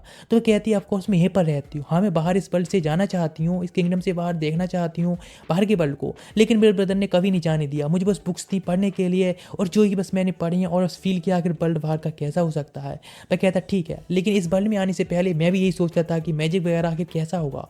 यहाँ पर वर्ल्ड में आने के बाद ही मैं ये सब देख पाया हूँ, जो कि अपने जिस गर्ल से मैं प्यार करता था उसको बचाने के लिए यहाँ पर आया था, और जिस वजह से मैं यहाँ पर आ चुका हूँ। और सोचता शादी सिचुएशन काफ़ी ऑकवर्ड हो सकती है, लेकिन वह तो काफ़ी ज़्यादा इंप्रेस्ड होती है उसके वर्ल्ड के बारे में जानने के लिए, इसलिए उसके ऊपर जंप भी कर देती है। लेकिन वह शॉक्ड होता है उस तरफ देखकर, पर काफ़ी रिवील करने की वजह से। नेक्स्ट वह कहती है, सच में मैं काफ़ी इंटरेस्टेड हूँ बाहर के वर्ल्ड को जानने के लिए, वहाँ पर देखने के लिए भी। मैं कहते थी तुम इतना इंटरेस्टेड हो बाहर के वर्ल्ड को देखने के लिए, तो आखिर तुम बाहर जाती क्यों नहीं हो, बाहर की दुनिया को देखो। लेकिन वह इस बात के लिए बिल्कुल चुप हो जाती है, कुछ नहीं कहती है। अचानक से बाहर से आवाज़ आती है, उसका ब्रदर काफ़ी सैनिकों के साथ आ चुका होता है और कहता है नेफिटस से बाहर आने के लिए, और साथों को भी बाहर बुला रहा होता है। वह अपने क्लॉथ्स को पहनता है जो कि अब सूख चुके होते हैं। बाहर आता है प्रिंसेस साथ में, और जेड उससे कहता है कि वह इस तरह से उसकी सिस्टर के लिए किडनैप कैसे कर सकता है। लेकिन इस बात पर डिफेंड करती कहती है, ब्रदर साथू इस तरह का बंदा नहीं है जिससे कि हम समझ रहे थे, वह काफ़ी अच्छा है, लेकिन वो उसकी कहीं भी बात सुनने वाला होता है। लेकिन वह तो बस उसको डिफेंड करने की ट्राई कर रही होती है, लेकिन वह कहता भी कहीं मेरे साथ में आओ, तो उस तरफ चली जाती है। लेकिन वहाँ पर तभी वही एल्डर आ जाती है लेडी, और कहती है इस सब में उसकी कोई दोस्त नहीं है, मैं थी जो कि उसको वहाँ से बचा कर ले गई थी और प्रिंसेस के पास में ले गई थी। वह कहती है कि तुम्हें पता भी है ना, आखिर इनहेरिटेंस है रिंग्स की, वह नेफिटस को मिलनी चाहिए, लेकिन तुम इस चीज़ के बिल्कुल नहीं मान रहे हो, ये सब मेरी ड्यूटी है अब। लेकिन वह कहता है ठीक है अब तुम दफ़ा हो जाओ, और ये कहकर वो सिस्टर को लेकर चला जाता है। न्याय दिखाया था हेमे और सातो दोनों लोग इस जगह खड़े होते हैं, जहाँ पर कि तभी एल्डर लेडी आती हैं और अपने इंट्रोडक्शन देती हैं। उसका नाम पैराडस है, और जो कि इस किंगडम की ओल्डेस्ट एल्फ है। हिमे भी अपने बारे में इंट्रोडक्शन देती है, लेकिन सातो इस बात में बिल्कुल इंटरेस्टेड नहीं होता, डायरेक्टली पूछता है आखिर निफ्टिस की जो फादर है पेरेंट्स उनके साथ में क्या हुआ, आखिर क्या तुम इसके बारे में ऐसी स्थिति है उसके बारे में कोई बता सकती हो। वे कहती ठीक है तो बताती हैं, आखिर इस किंगडम के आसपास में इतना बैरियर क्यों है, ये वॉल्स क्यों बिल्ड की। वे बताती है निफ्टिस की मदर थी, वह एल्डेस्ट डॉटर नहीं थी किंगडम के अंदर, उसकी एक बिग सिस्टर भी थी जो कि इस रिंग को इनहेरिट करती थी। इसीलिए ब्लेजर्स चाहती थी कि वह किसी भी बंदे को पसंद करे विलेज के अंदर ही, जिससे कि वहीं पर मैरिज करें और जो रिंग्स हैं विलेज के अंदर ही रहें। लेकिन ऐसा कुछ नहीं हुआ। निफ्टिस की जो मदर की बिग सिस्टर होती है उनको एक ट्रैवलर पसंद आ गया जो कि एक ह्यूमन था, उसे पसंद करती थी, लेकिन लोग उसके बारे में काफ़ी रूमर्स फैला रहे थे, ट्रैवलर गुआन के बारे में काफ़ी बुरी तरह की चीज़ें भी फैला रहे थे, लेकिन उसको बिल्कुल भरोसा नहीं था, वो उसके साथ में जाना पसंद करती थी। इसी तरह से वो उसके साथ में वहाँ से भाग गई। लेकिन जो लोग थे वह केवल एक ही बात चाहते थे कि रिंग है वह इस किंगडम के अंदर रहे, बिकॉज यदि बाहर शादी कर लेगी तो वह रिंग बाहर चली जाएंगी और वह बंदा पता नहीं कहाँ चले जाएगा प्रिंसेस के साथ में। इसीलिए उन्होंने उसको मार दिया उस मर्चेंट के लिए। लेकिन इस वजह से जो नेफ्टिस की मदर की सिस्टर थी उन्होंने एक शराब दे दिया पूरा विलेज के ऊपर कि तुम जिस डर के पीछे जी रहे हो ना, वह डर तुम्हारे ऊपर हावी हो जाएगा और वह डर तुम्हारे ऊपर एक दिन साबित भी होगा, सामने आएगा। ये बस उनका जो रिंग्स होती हैं वह निफ्टिस की मदर को मिली, उन्होंने मैरिज की, इसके बाद उन्होंने एक बिंड वेरी बना दिया इस पूरे किंगडम के चारों तरफ, जिससे कि वे इस विलेज को प्रोटेक्ट करके रख सकें। लेकिन इस वजह से उनकी लाइफ थी वह खत्म हो गई, वे स्टोन में बदल गई। इसीलिए निफ्टिस ने अपने ब्रदर से वादा किया कि कभी भी वह इस विलेज को छोड़कर नहीं जाएगी। इधर दिखाया था एल्बास्टर जो कि कहता था तो उसे चलो हमें यहाँ से अभी निकलना होगा, बिकॉज अभी ऐसी सिचुएशन, इसलिए हमें विंड रिंग पर गिव अप करना होगा। ये बस उनका साथ शॉक्ड होता है। वह कहता है कि ये कैसे कर सकते हैं हम। वह कहता है हाँ मैं जानता हूँ इस तरह से हम बिल्कुल गिव अप नहीं कर रहे हैं, हम बस जा रहे हैं। अभी तुम इतनी ज़्यादा बिल्कुल यूजलेस हो हमारे लिए और कुछ नहीं हो, इसलिए और बाकी रिंग्स को पहले इकट्ठे करते हैं, उसके बाद इसको देखेंगे जैसे तुम थोड़ी स्ट्रॉन्ग भी बन सको। लेकिन उसको प्रिंसेस के बारे में चिंता हो रही हो, जिससे कि उसकी अभी सिचुएशन थी उसका हो रही। वह कहते हैं अभी जो मॉन्स्टर्स अटैक करने वाले हैं इसलिए हमको यहाँ से निकलना ही सबसे अच्छा रहेगा, तुम्हें सेव करना जरूरी है, तो मैंने वीक होने इसीलिए। वह कहता है ठीक है, लेकिन उसे अभी प्रिंसेस की चिंता हो रही होती है, वहाँ से निकल जाता है। जेड काफ़ी खुश होता है। इस तरह से रिंग किंग की कहानी जस्ट एक कहानी है और कुछ नहीं, इसीलिए वे लोग चले गए। काफ़ी खुशी की बात। तुरंत एक बंदा आकर बताता है लॉर्ड ये खतरा आ चुका है, हमारे ऊपर बहुत सारे मॉन्स्टर्स हैं, डीमंस अटैक कर रहे हैं। वह आखिर कैसे हो सकता है, तो बताता है शैडो यानी बस मिस्टर ड्रावनी के बारे में, उस प्रिंटी बैरियर के अंदर होल कर देता है जहाँ से अपने मॉन्स्टर को अंदर भेज रहा होता है, जो कि बहुत ज़्यादा ही तादाद में होते हैं। इधर दिखाते हुए 4 लोग वहाँ से निकल चुके होते हैं और एंट्रेंस पर पहुँच गए होते हैं। देखते हुए काफ़ी सारे मॉन्स्टर अटैक करने आ रहे होते हैं जो कि बिन टेम्पल की तरफ जा रहे होते हैं, वहीं पर रिंग है इसके लिए। ये सुनकर सातो कहता है कि अब हमें क्या करना चाहिए। ओली मैन कहते हैं हमें बिन टेम्पल जाकर उन रिंग्स को प्रोटेक्ट करना होगा, इसलिए बैटल की तैयारी की जा रही होती है। हमें जो किस करती है अपने हस्बैंड को जिससे कि उसे पावर्स मिल सके। नेक्स्ट इधर दिखाया था परसेडा का जो कि आई होती है नेफ्टस के पास में और कहती है तुम्हें पता है किंगडम के ऊपर बहुत सारे डीमंस मॉन्स्टर्स अटैक करने लगे हैं। वह कहती आखिर मैं इसमें क्या कर सकती हूँ, मेरा इसमें कोई दोस्त नहीं ना मैं उसमें कुछ कर सकती हूँ, मैंने अपनी मदर से वादा किया था मैं इस किंगडम को छोड़कर नहीं जाऊँगी। वह कहती सच में तुम इस तरह से यूजलेस बन के रहना चाहती हो, यूजलेस बन के रहना चाहती हो, अपनी मदर की तरह तुम भी एक स्टोन भी ना बदल जाओ। इधर दिखाता है मिस्टर साडो यानी मिस्टर डरावना, जो कि पहुंच चुका होता है विंड टेम्पल के अंदर और रिंग को लेने जा रहा होता है। जेड देखता है, अटैक कर देता है उन रिंग्स को प्रोटेक्ट करने के लिए, लेकिन एक इशारे के साथ वह दूर जाकर गिरा होता है। उसे पता है वह यूजलेस है अपने सैनिकों के बिना। वह कहता है इस तरह से अपने पेरेंट्स की लेगेसी को उसको नहीं ले आने देगा, उसको प्रोटेक्ट करेगा अपनी लाइफ को भी दांव पर लगाकर। वह कहता है ठीक है तो मैं तुम्हारे पेरेंट्स के पास भी ना भेज देता हूँ। बिंड से अटैक करता है लेकिन एल्वेस्टर आकर ब्लॉक कर लेता है। वह कहता है कि तुम लोग यहाँ पर वापस क्यों आए इस बार। तो इस साथों कहता है इस बार हम उस मॉन्स्टर को देखने आए हैं, जरा उसके साथ डील करने आए हैं। अभी तो हम काफ़ी लोग हैं, हम लोग स्ट्रॉन्ग पार्टी हैं, इसलिए हम ये डील कर सकते हैं। मार्से कहता है तुम थोड़ा ध्यान देना वरना पता चले कि रिंकिंग ही नहीं है यहाँ पर। वह कहता चिंता ना करने के लिए मैं पूरा ध्यान रखूंगा। अपनी स्वाड होती है उसको चार्ज करने लगता है स्पिरिट पावर के साथ में, जिसके साथ एल्वेस्टर उसकी पावर्स को बूस्ट अप कर देता है, जिसके साथ वह अटैक करने जाता है लेकिन पीछे आकर गिरा होता है मार्से के साथ, यानी बहुत ज़्यादा वीक होते हैं। जेड कहता है तुम लोग बहुत वीक हो उसके सामने, वो बहुत ज़्यादा पावरफुल, आखिर तुम लोगों को ऐसे अभी कभी भाग जाना चाहिए। लेकिन उसके पास हिमा आकर बताती हाँ वह जानता है कि बहुत वीक है, लेकिन फिर भी मुझको प्रोटेक्ट करना चाहता है, हम लोग प्रोटेक्ट करना चाहता है। वह कहता है ऑफकोर्स मैं भी तो अपनी सिस्टर को प्रोटेक्ट करना चाहता हूँ अपनी लाइफ को लाइन पर लेकर। लेकिन नेक्स्ट शैडो ये एक और अटैक करता है, जिसके साथ में ही साथों को दूर जाकर गिरा होता है। वह काफ़ी इंजर्ड हो चुका होता है लेकिन उसकी पावर्स होती हैं अभी कम पड़ रही होती हैं, उसके पास खुद की स्किल्स कोई नहीं होती, मैं केवल स्पिरिट पावर को यूज कर रहा होता है। इसीलिए हेमे समझ जाती है उसकी जो किसकी पावर्स हैं वो इतनी ज़्यादा काफ़ी नहीं है, इसीलिए हेमे होती है कि वहाँ से भागती हुई चली जाती है निफ्रिटिस के पास, जहाँ पर जाकर नॉक करती है। ओल्ड मैन कहता है अभी हमें यहाँ से जाने का टाइम आ गया, रिट्रीट करने का ये ठीक मौका है, हम उसके साथ फाइट नहीं कर सकते। लेकिन साथो कहता है नहीं मैं सबको प्रोटेक्ट करूंगा, इस तरह से मैं नहीं जा सकता, विंड टेम्पल को तो प्रोटेक्ट करना होगा। वहाँ पर पैराडा आती है और बताती है ये में है जो कि नेफ्रिटिस के पास गई जिससे कि वह उसको मना सके और तुम्हारी हेल्प करने के लिए। वो शॉक्ड होता है। नेक्स्ट वही फाइट के लिए तैयार होती है। बेस्ट शैडो नाइट जो होता है मिस्टर ड्रावना बस देख कर रहा होता है उन लोगों को बात करते हुए, अब फाइट के लिए तैयार होता है। इधर नेफ्रिटिस के पास ही मैं कहती है क्या तुम मेरी हेल्प करोगी। बताती है कि उसके पेरेंट्स भी थे जो कि उसी की तरह ही उन रिंग्स को प्रोटेक्ट करते हुए अपने आप को सेक्रीफाइस कर दिया। हाँ मैं जानती हूँ सच में काफ़ी बड़ी रेस्पॉन्सिबिलिटी है, मैं भी इतनी ज़्यादा पावरफुल नहीं हूँ कि मेरी रेस्पॉन्सिबिलिटी को उठा सकूँ, लेकिन फिर भी मैं इसमें हेल्प करना चाहती हूँ, इसलिए मैं तुम्हारी हेल्प चाहती हूँ। मैं कहती भी अपने पेरेंट्स की तरह नहीं है, उन्होंने अपनी लाइफ को सेक्रीफाइस कर दिया और मैं ऐसा कुछ नहीं कर सकती और मैं इसमें कुछ भी नहीं कर सकती। मेरे पेरेंट्स ने जो किया मैं उसको खराब भी नहीं कर सकती। वह कहती है सातों वह बंदा कुछ गलत नहीं है, वह सच में काफ़ी अच्छा बंदा है, वह उसके जो करीबी होते हैं उनको प्रोटेक्ट करने के लिए कुछ भी कर सकता है, उनको प्रोटेक्ट करने के लिए अपनी लाइफ को भी सेक्रीफाइस कर सकता है। और इसीलिए मैं तुमसे चाहती हूँ कि प्लीज़ मेरी हेल्प करो, मेरे साथ चलो। लेकिन वह कहती नहीं बिल्कुल नहीं, बेसा लोग अपनी बस रेस्पॉन्सिबिलिटी को पूरा कर रहे हैं जो कि उनकी थिंकिंग के तौर पर रेस्पॉन्सिबिलिटी है। वह कहती है ऐसा कुछ नहीं है, वह बस अपने करीबियों को प्रोटेक्ट करना चाहता है, इसी वजह से अपने वर्ल्ड को छोड़कर इस वर्ल्ड में आया और इस वर्ल्ड को भी प्रोटेक्ट कर रहा है, बिकॉज अभी वह इसको अपना घर मानता है। इसीलिए प्लीज़ मेरी हेल्प करो और तुम मेरे साथ में उससे मैरिज कर लो। लेकिन वह तुरंत दरवाजा भी खोल देती है। नेक्स्ट 5 मिनट बाद देखा दोनों गर्ल्स होती हैं, एक बड़ा सा हैमर लेकर आई होती हैं, लोग देखकर शॉक रह जाते हैं। जेड भी शॉक्ड होता है कि वे क्या करने वाले हैं। स्पीड से ले आकर वह हैमर हिट करते हैं उस स्टैचू के ऊपर। जेड देखकर शॉक रह जाता है, उसके पेरेंट्स खत्म। नेक्स्ट शैडो भी ये सब देख रहा होता है बस खड़ा होगा। वह रिंग को उठाती है और सीधी स्पीड से जाकर किस कर देती है सातों को और एक रिंग उससे पहना देती है, एक पे खुद पहन लेती है, जिसके साथ में विंड बैरियर होता है वह कमजोर होने लगा होता है रिंग की पावर्स खत्म होने की वजह से। जेड कहता है कि अभी मेरी किंगडम है या फिर विलेज है, उसका क्या होने वाला है, उसको प्रोटेक्ट कौन करेगा। वह अपने हाथ को सातों के साथ मिलाती है और कई चिंता ना करने के लिए सब कुछ ठीक ही रहेगा।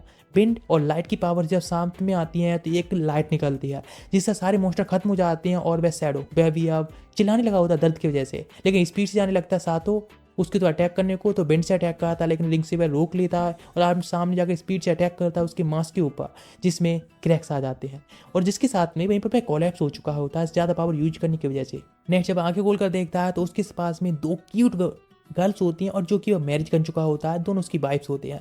जहाँ पर एक अनजान व्यक्ति आता है, एक गर्ल, और वह कहते थैंक यू सो मच हमारे किंगडम को प्रोटेक्ट करने के लिए। वह कहता है कि वह कौन है, तो बताती है वह प्रिंसेस मेरेडी है, वह एल्डर सिस्टर है निफ्टिस की मदर की, जो कि पहले इस तरह से भाग चुकी थी। वह कहती है आखिर यहाँ पर तुम कैसे आए, तो बताती है वह उस मास्क के पीछे थी जिसको तुमने डिस्ट्रॉय कर दिया। वह कहता आखिर ये कैसे हुआ, तो बताती है ये रिंग, ब्लैक रिंग, जो कि एबेस किंग ने मुझे मैनिपुलेट किया और ये रिंग देने के बाद मुझे कंट्रोल किया और ये सब मुझसे करवाया। तो सातों कहता है मतलब मैं एबेस किंग के बारे में कुछ भी नहीं जानता हूँ, है ना। नेक्स्ट पैराडा बताने स्टार्ट करती है हाँ बिल्कुल ये काफ़ी टाइम पहले की बात है, ये जो रिंग्स है वो एवेस किंग की है। बताते हैं जब फाइट हुई थी उस टाइम एवेस किंग ने अपनी बॉडी को अपने सोल को पूरी तरह से खत्म कर लिया या फिर खत्म हो चुकी थी, इसीलिए उसको कैद कर दिया गया। जिसकी बात से ओल्डमैन बताता है कि वहाँ पर अब तक कोई भी नहीं है जिसने कि एवेस किंग को असलियत में देखा हो। उसके मिनियंस हैं जो रिंग का यूज कर रहे हैं और जिस तरह से अटैक कर रहे हैं और इन रिंग से ही वह खुद को रीजनरेट कर रहा है और खुद को दोबारा वापस लेकर आ रहा है। वह कहता है ठीक है तो मतलब मुझे काम पर लगना होगा। वह उसका जाने लगता है कि और भी रिंग के लिए जल्दी से जल्दी करना ठीक है। है, लेकिन वह अचानक से इंजर्ड होने की वजह से वह गिरने लगता है तो हिमे बचाती है। पेरेडा कहता है इस तरह से तुम्हारा चलता रहा तुम्हारी जो बॉडी है इस तरह की इन रिंग्स की पावर को झेल भी नहीं पाएगी, एक नॉर्मल व्यक्ति होने की वजह से तुम खुद ही मारे जाओगे। इस बात पर निफ्टिस कहती है तो क्यों ना हम साथ में मिलकर एक प्लॉट डेवलप करना चाहिए जिससे कि तुम स्ट्रांग बनो और हॉस्पिटल में जाकर तुम्हें आराम करना चाहिए जिससे तुम जल्दी हील हो पाओगे। नेक्स्ट दो लोग आ चुके होते हैं जहाँ पर निफ्टिस पूछती है हिमे से आखिर क्या तुम मुझे बता सकती हो आगे गाइड कर सकती हो किस तरह से एक अच्छी वाइफ बना जाता है, लेकिन वह तो खुद ही शॉक्ड होती है। अचानक से वहाँ पर पेरेडा आ जाती है जो कि उन दोनों से काफ़ी अच्छी ग्रो वूमन होती है, इसलिए उसकी तरफ देखकर बिल्कुल गर्ल्स भी एकदम एम्बेरस्ड हो जाती हैं। वह कहती है मैं जानना चाहती हूँ आखिर साथों के पास में किस तरह से प्लॉट डेवलपमेंट स्किल्स हैं। इस बात पर हिमे कहती है ठीक है तो हम लोग तैयार हैं। वो उसके पास जाने लगती है एम्बेरस होती हुई कि ठीक है हम प्लॉट डेवलप करने के लिए तैयार हैं, लेकिन वह इतना एम्बेरस होता है इडियट कि कह देता नहीं मैं इस तरह से तुम लोगों को प्रेशर नहीं करना चाहता हूँ। नेक्स्ट दिखाया था ओल्ड मैन का सीन जहाँ पर कि मेरेडी आती है और उसे पूछती है क्या उस मर्चेंट के बारे में कुछ भी तुम्हारे पास में इन्फॉर्मेशन है, तो वह उसे एक थोड़ा सा पेंडेंट टाइप दे देता है और कहता है यही उसके पास में लास्ट बचा है जो कि वो उसको दे सकता है और उसके बारे में कुछ नहीं पता है उसे। नेक्स्ट दिखाया जाता है नेक्स्ट जब जा रहे होते हैं उसके पास में मेरे निफ्टिस भी आती है और वह भी उनके साथ जाने के लिए तैयार होती है। इधर दिखाया था पेरेडा जो पूछ रही होती है मेरेडी से कि आखिर तुम्हें अपनी जो मर्चेंट है लवर उसके बारे में कुछ पता चला, तो उसे महसूस होता है अरे हाँ वह ओल्ड मैन है भाई तो उसका लवर है। नेट दिखाया जाता है कुछ दिन बीत चुके होते हैं हिमे जब देखती है सामने तो जहाँ पर निफिटिस होती है साथों के साथ में प्लॉट डेवलप करने जा रही हो रही होती है, लेकिन वह देखकर शॉक जाती है और चिल्लाती हुई कहती है नहीं उसकी जगह बह होनी चाहिए पहले बिकॉज वो फर्स्ट वाइफ है। लेकिन तो अचानक से वो जग जाती है जो कि फॉरेस्ट के अंदर सो रही थी और एक सपना देख रही थी। वह शॉक्ड होती है इसलिए जाने लगती है पर सभी लोग होते हैं। वह देखता है किस तरह सातों है जो कि निफ्टिस के लिए खाना सर्व कर रहा होता है। वह भी वहाँ पर जाकर देखती है तो वह कहता है खाना तैयार हो चुका है। वह बैठ जाती है जिससे कि उसको भी सर्व हो। मार से पूछता है कि हमें नेक्स्ट कहाँ जाना चाहिए, तो ओल्ड मैन कहता है हमें अभी ड्रैगन किंगडम जाना होगा यानी वाटर पैलेस। तब के लिए वह भी तैयार होता है, वह काफ़ी खुश भी होता है हाँ ठीक है वहीं जाना ठीक रहेगा। नेक्स्ट दिखाया था निफ्टी जब वह खाना खाती है काफ़ी हॉट होता है इसलिए, लेकिन वह उसके पास में जाने लगता है उसे हेल्प करने के लिए, लेकिन वह देखकर शॉक्ड जाती है हिमा किस तरह से वे दोनों लोग इस पूरी टाइम में करीबी आते जा रहे हैं। इसलिए वह को गुस्से में होती है और कहती है मुझे खाना चाहिए, तो वह कहता है वह खुद ही कर ले। ये बात सुनकर बहुत गुस्से में आती है, फ्रस्ट्रेट होकर वहाँ से भागती हुई चली जाती है। तुरंत ही उसका पीछा करना स्टार्ट करता है पर उसको रोकता है। अचानक से उनके सामने एक बहुत बड़ी बिल्डिंग सी आने लगती है। वह सोचना कि ये कहाँ से अचानक से अपियर हो गई, लेकिन वह बिल्डिंग काफ़ी बड़ी होती जा रही होती है। वह शॉक्ड होता है कि ये चीज़ भी ऐसी कुछ हो सकता है। ओल्ड मैन आता है और कहता है कि क्या हो किस बारे में बात कर रहे हो। नेक्स्ट वह सामने तरफ देखता है तो कहता है ओ ये तो फायर किंगडम है। वह कहती है काफ़ी अच्छा मौका है हमारे पास में, एक अच्छी अपॉर्चुनिटी है, चलो हम पहली तरफ इस तरफ चलते हैं। साथों सुनता है कि सच में इस तरह की चीज़ एक किंगडम हो सकती है, छोटा चलते फिरते चीज, तो बताना स्टार्ट करते हैं ये बंडर ऑफ नाइट्स यानी कैट पीपल्स का किंगडम है, इसलिए हमें इस अपॉर्चुनिटी को सीज करनी चाहिए और हमें पहले फायर पैलेस से जाकर फायर रिंग को रिट्रीव करना चाहिए। वह जाने लगता है आगे की तरफ, लेकिन मार से वह तो वाटर पैलेस जाना ज़्यादा पसंद कर रहा होता है, इसलिए उसको देखकर शॉक्ड जाकर वह इतने ज़्यादा बैडली वाटर पैलेस क्यों जाना चाहता है।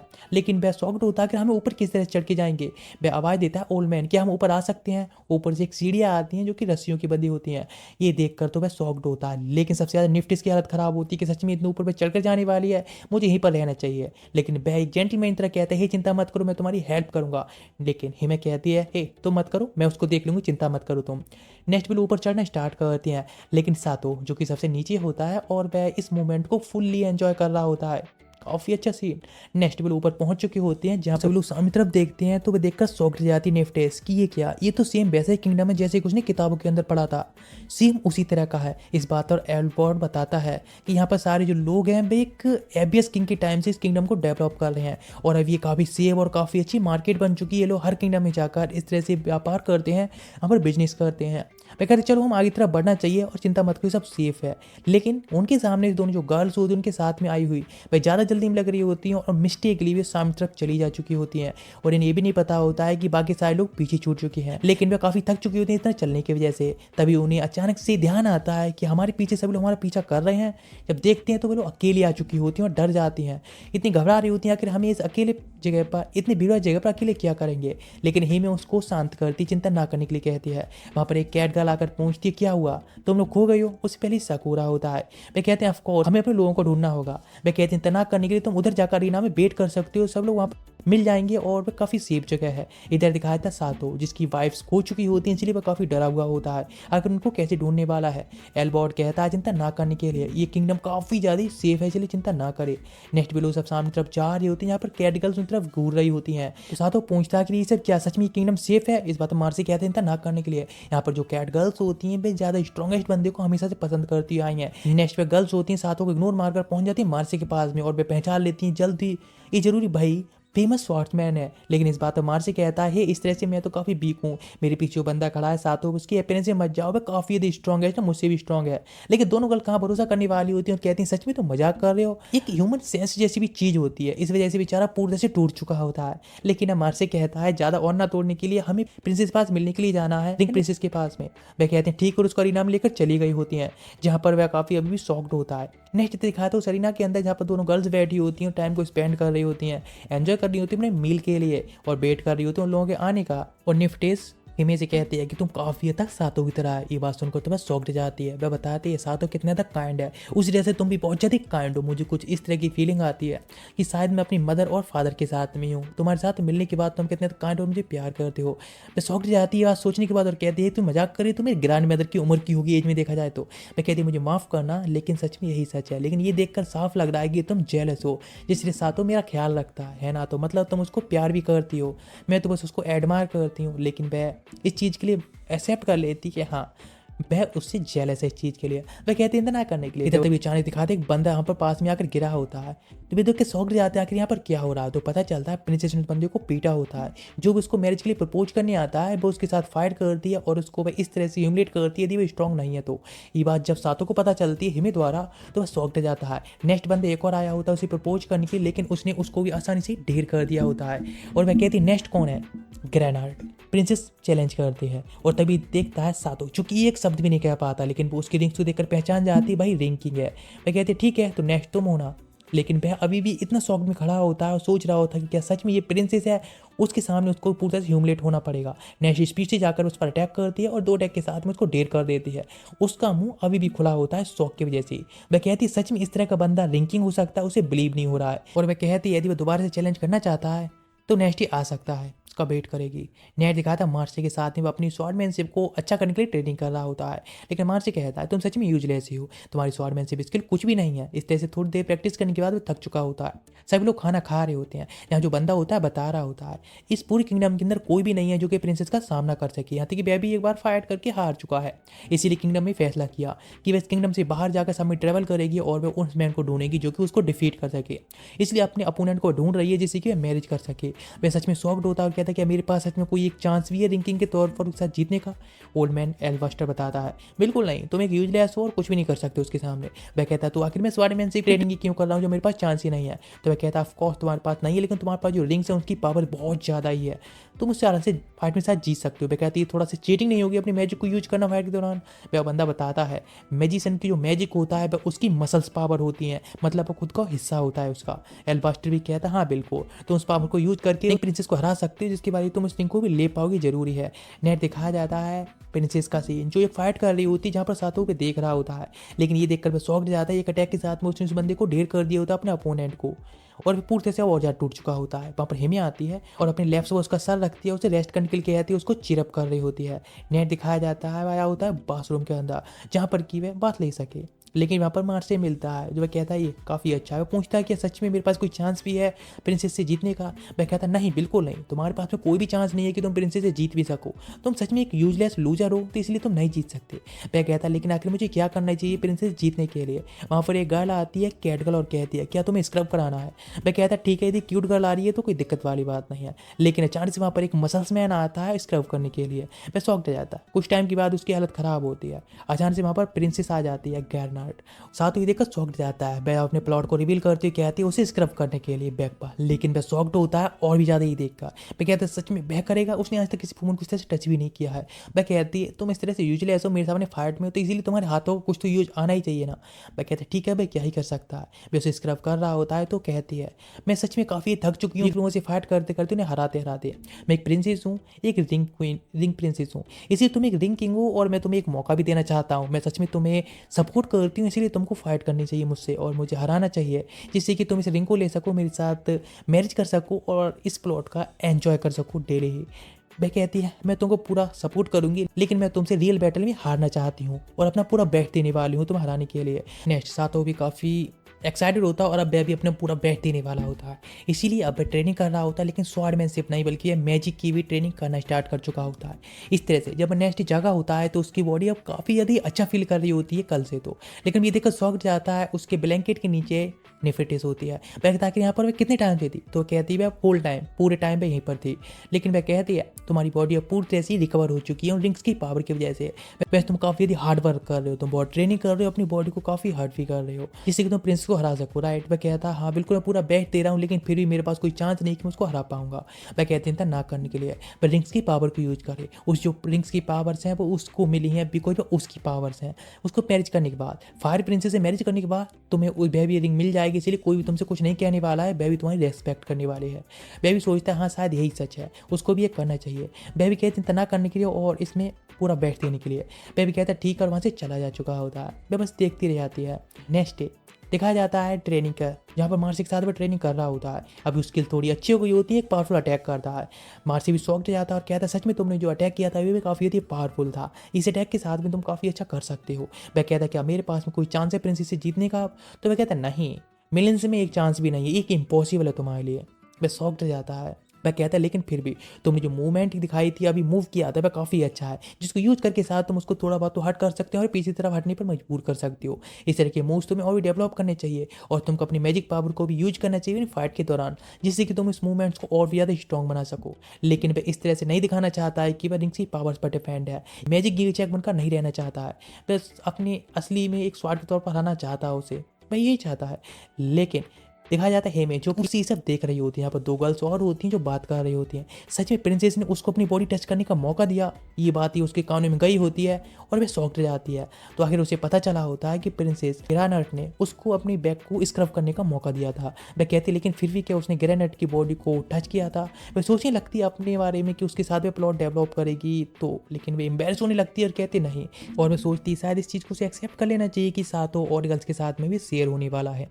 नेक्स्ट डे वह जगह होता है प्रिंसेस को चैलेंज करने के लिए। ऑडियंस काफ़ी चेयर कर रही होती है प्रिंसेस को इस तरह से मैच करते हुए देखने के लिए, लेकिन जहाँ पर हिमे काफ़ी सॉफ्ट होती थी वह जीत जाएगा इस बार, तो उसके पास एक और गर्ल होगी जिसके साथ अपने मैन को शेयर करना होगा। इधर दिखा दे एक बंदा एक आर्मर को पहने होता, सोच रहा होता शायद वह क्या किंग नहीं बन पाएगा, यदि वह इस बैटल को जीत गया तो शायद वह किंग भी बन सकता है। जब जा ही रहा होता है तो अचानक से ही उसके सामने एक ब्लैक रिंग होती है जो कि अचानक से दूर से उसको हिप्नोटाइज कर लेती है। वह उसको जाकर पिक करता है, बहुत ज़्यादा ब्लैक ऑरा दिख रहा होता है। नेट दिखाया था सातो जो कि देख रहा होता नेक्स्ट बैटल होने वाली है तो थोड़ा वेट करना पसंद करता है, लेकिन अचानक से वह बंदा जाकर सीधा सातों पर अटैक करता है, जिससे बीच में प्रिंसेस आकर उसको ब्लॉक करती है।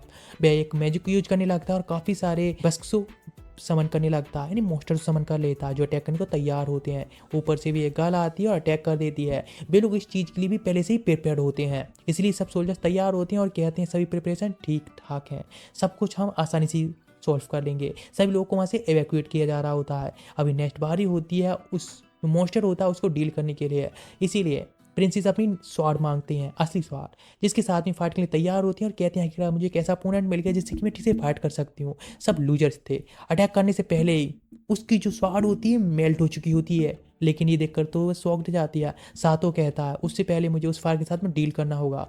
अपनी वुडन स्वाड के साथ में विंड मैजिक से अटैक करता है रिंग का यूज करके, लेकिन वह खुद ही ब्लो होकर दूर गिरा होता है एक उसके अटैक की वजह से। वह सोचता है शायद विंड से उस फायर को ब्लो कर सकता था, लेकिन प्रिंसेस उसके पास जाती हैं और कहती हैं कि तुम इस तरह से यहीं पर रहो, तुम काफ़ी वीक हो। लेकिन वह कहता है तुम्हारी तो स्वाड भी उसके सामने नहीं टिक पाएगी, तुम क्या कर पाओगी। वह कहती है ऑफकोर्स वह इस तरह से पीछे नहीं हट सकती डरपोकों की तरह, वह यहाँ पर मुकाबला करने वाली, बिकॉज हमारे जो कैट पीपल्स थे वह एंशिएंट रिंग किंग के साथ में मिलकर फाइट की थी, इसीलिए उस चीज़ को तो मैं बेइज्जती नहीं करा सकती ना। वह काफ़ी शॉक्ड होता है और वह कहती है कि वैसे तुम एक रिंग किंग हो, मेरे साथ में हो, लेकिन खुद को प्रोटेक्ट करके रखना। हाँ मैं जानती हूँ तुम स्ट्रांग नहीं हो, लेकिन खुद को प्रोटेक्ट तब भी करके रखना। वह शॉक्ड रहता है और काफ़ी एम्बेरस होती है, कहता है तुम बस मुझे एक मौका दो, हम लोग साथ में मिलकर फाइट करेंगे तो हम उसे जीत सकते हैं, मुझे बस उसके करीब ले जाओ किसी तरह से। वह कहते लेकिन ये काफ़ी डेंजरस होगा, तो वह कहते हैं ना करने के लिए उसके पास कुछ प्लान है और वह इसको साबित करके रहेगा, इसलिए मुझे बस एक मौका दो। नेक्स्ट अपने रिंग को दिखाने के बाद चैलेंज कर देता है उस नाइट के लिए। वह नाइट उसकी रिंग को देखता तुरंत ही अटैक के लिए तैयार होता, अटैक कर देता है स्पीड से जाकर, लेकिन वह अपने विंड मैजिक के साथ में उससे अटैक अटैक करता है, जिसके साथ में उसकी सारी जो भी फायर्स होती है उसको ब्लो कर देता है। बिना फायर के बचा होता है, इसलिए मौका मिलता है और जाकर प्रिंसेस अटैक करती है। लेकिन अभी अपनी स्वाड को लाइट अप करता है, जिसके साथ में अटैक कर देता है, उसको खत्म करता है। लेकिन अचानक से उसके हाथ से रिंग होती है निकल जाती है, जिस साथ वो पहचान लेता है। प्रिंसेस कहते हैं, सच्ची मैंने तुम्हें बहुत ज़्यादा अंडर एस्टिमेट किया था, तुम इतनी ज़्यादा वीक भी नहीं हो, लेकिन तुम मुझसे वीक हो फिर भी मैं तुमको चलो एक हस्बैंड के तौर पर एक्सेप्ट करती हूँ। लेकिन वह इसे बिल्कुल पसंद नहीं आया होता है। वह कहता है बिल्कुल नहीं, मैं तुम्हारे साथ फाइट करना चाहता हूँ, मुझे ये एक्साइटमेंट नहीं चाहिए। वह तुरंत ही अटैक कर देती है, मुझे इतना फास्ट होती है कि उसको मूवमेंट नहीं पड़ पा रहा होता है। हिमें सोचती शायद वे बेवकूफ़ है, इससे उसने उसके मौके को ठुकरा दिया। लेकिन निफ्टेस कहती है, तुम इतनी सैड क्यों, तुम उसे चीयर अप करना चाहिए, भाई सब तुम्हारे लिए तो कर रहा है ना। लेकिन वह शॉक जाती है। प्रिंसेस कहती है, तुम्हें मैजिक रिंग का यूज करना चाहिए। तो वह कहता है नहीं बिल्कुल नहीं, वह रिंग्स उसको प्रिंसेस तरफ से मिली हुई है, यानी वह पावर्स उसको प्रिंसेस से बोरो की हुई है, उसको यूज वह नहीं करेगा। अपने बिलफ्ड के लिए वह ये फाइट कर रहा है, उसके लिए साबित करेगा कि उसके अंदर भी खुद की स्ट्रेंथ है। ये बात सुनकर हिमें शॉक जाती है, तुरंत चीयर अप करने के लिए कहती है, सातो यदि तुम जीत जाओगे तो मैं रिवार्ड में कुछ ऐसा दूंगी। ये सुनकर सब लोग शॉक जाता है, आखिर वह किसके बारे में बात कर रही है। लेकिन इस बात से वह भी एक्साइटेड हो जाता है और हाँ वह भी काफ़ी खुश होता है रिवार्ड के लिए। नेक्स्ट अचानक से एक ऐसी जगह पहुंच चुका होता है जहाँ पर सब में केवल स्पेस टाइप दिख रहा होता है। एक रिंग से आवाज़ आ रही होती है, पहचान लेते हैं रिंग की आवाज़ है। रिंग कहती है कि मैं तुम्हारे जो सामने अपोनेंट है उसके मूवमेंट को पढ़कर तुम्हें कुछ इंस्ट्रक्ट कर सकता हूँ, जिससे कि तुम आगे क्या मूवमेंट करना है वह तुम कर सकते हो। वह कहते हैं लेकिन ये भी तो रिंग्स की पावर है, इसलिए मैं इसको बिल्कुल यूज नहीं करूंगा। तो रिंग से आवाज़ आती है, ये कोई रिंग की पावर नहीं बल्कि ये तो तुम्हारी एक मेहनत है जिसकी वजह से तुम्हें ये रिवार्ड मिला है और ये तुम्हें चांस मिल रहा है। तो सातों भी इसको एक्सेप्ट करता है और फाइट करने के लिए बिल्कुल तैयार होता है। अचानक से ही वह सामने देखता है तो प्रिंसेस अटैक कर देते हैं, उसकी मूवमेंट काफ़ी फास्ट होते हैं। वह कहता है आखिर क्या करे। अचानक से आवाज़ आती है भाई वफा अटैक करे। नेक्स्ट जैसे वह अटैक करता है साधु की स्वार्थ दूर गिरती है, वह भी शॉक रह चुकी होती है, वो नीचे पड़ी होती है और बाहर चुकी होती है। अपनी हाथ से भी शॉक्ड होती है, आखिर अभी हुआ क्या था। भाई स्पीड जाकर उसके ऊपर जंप कर देती है और उसको किस कर लेती है।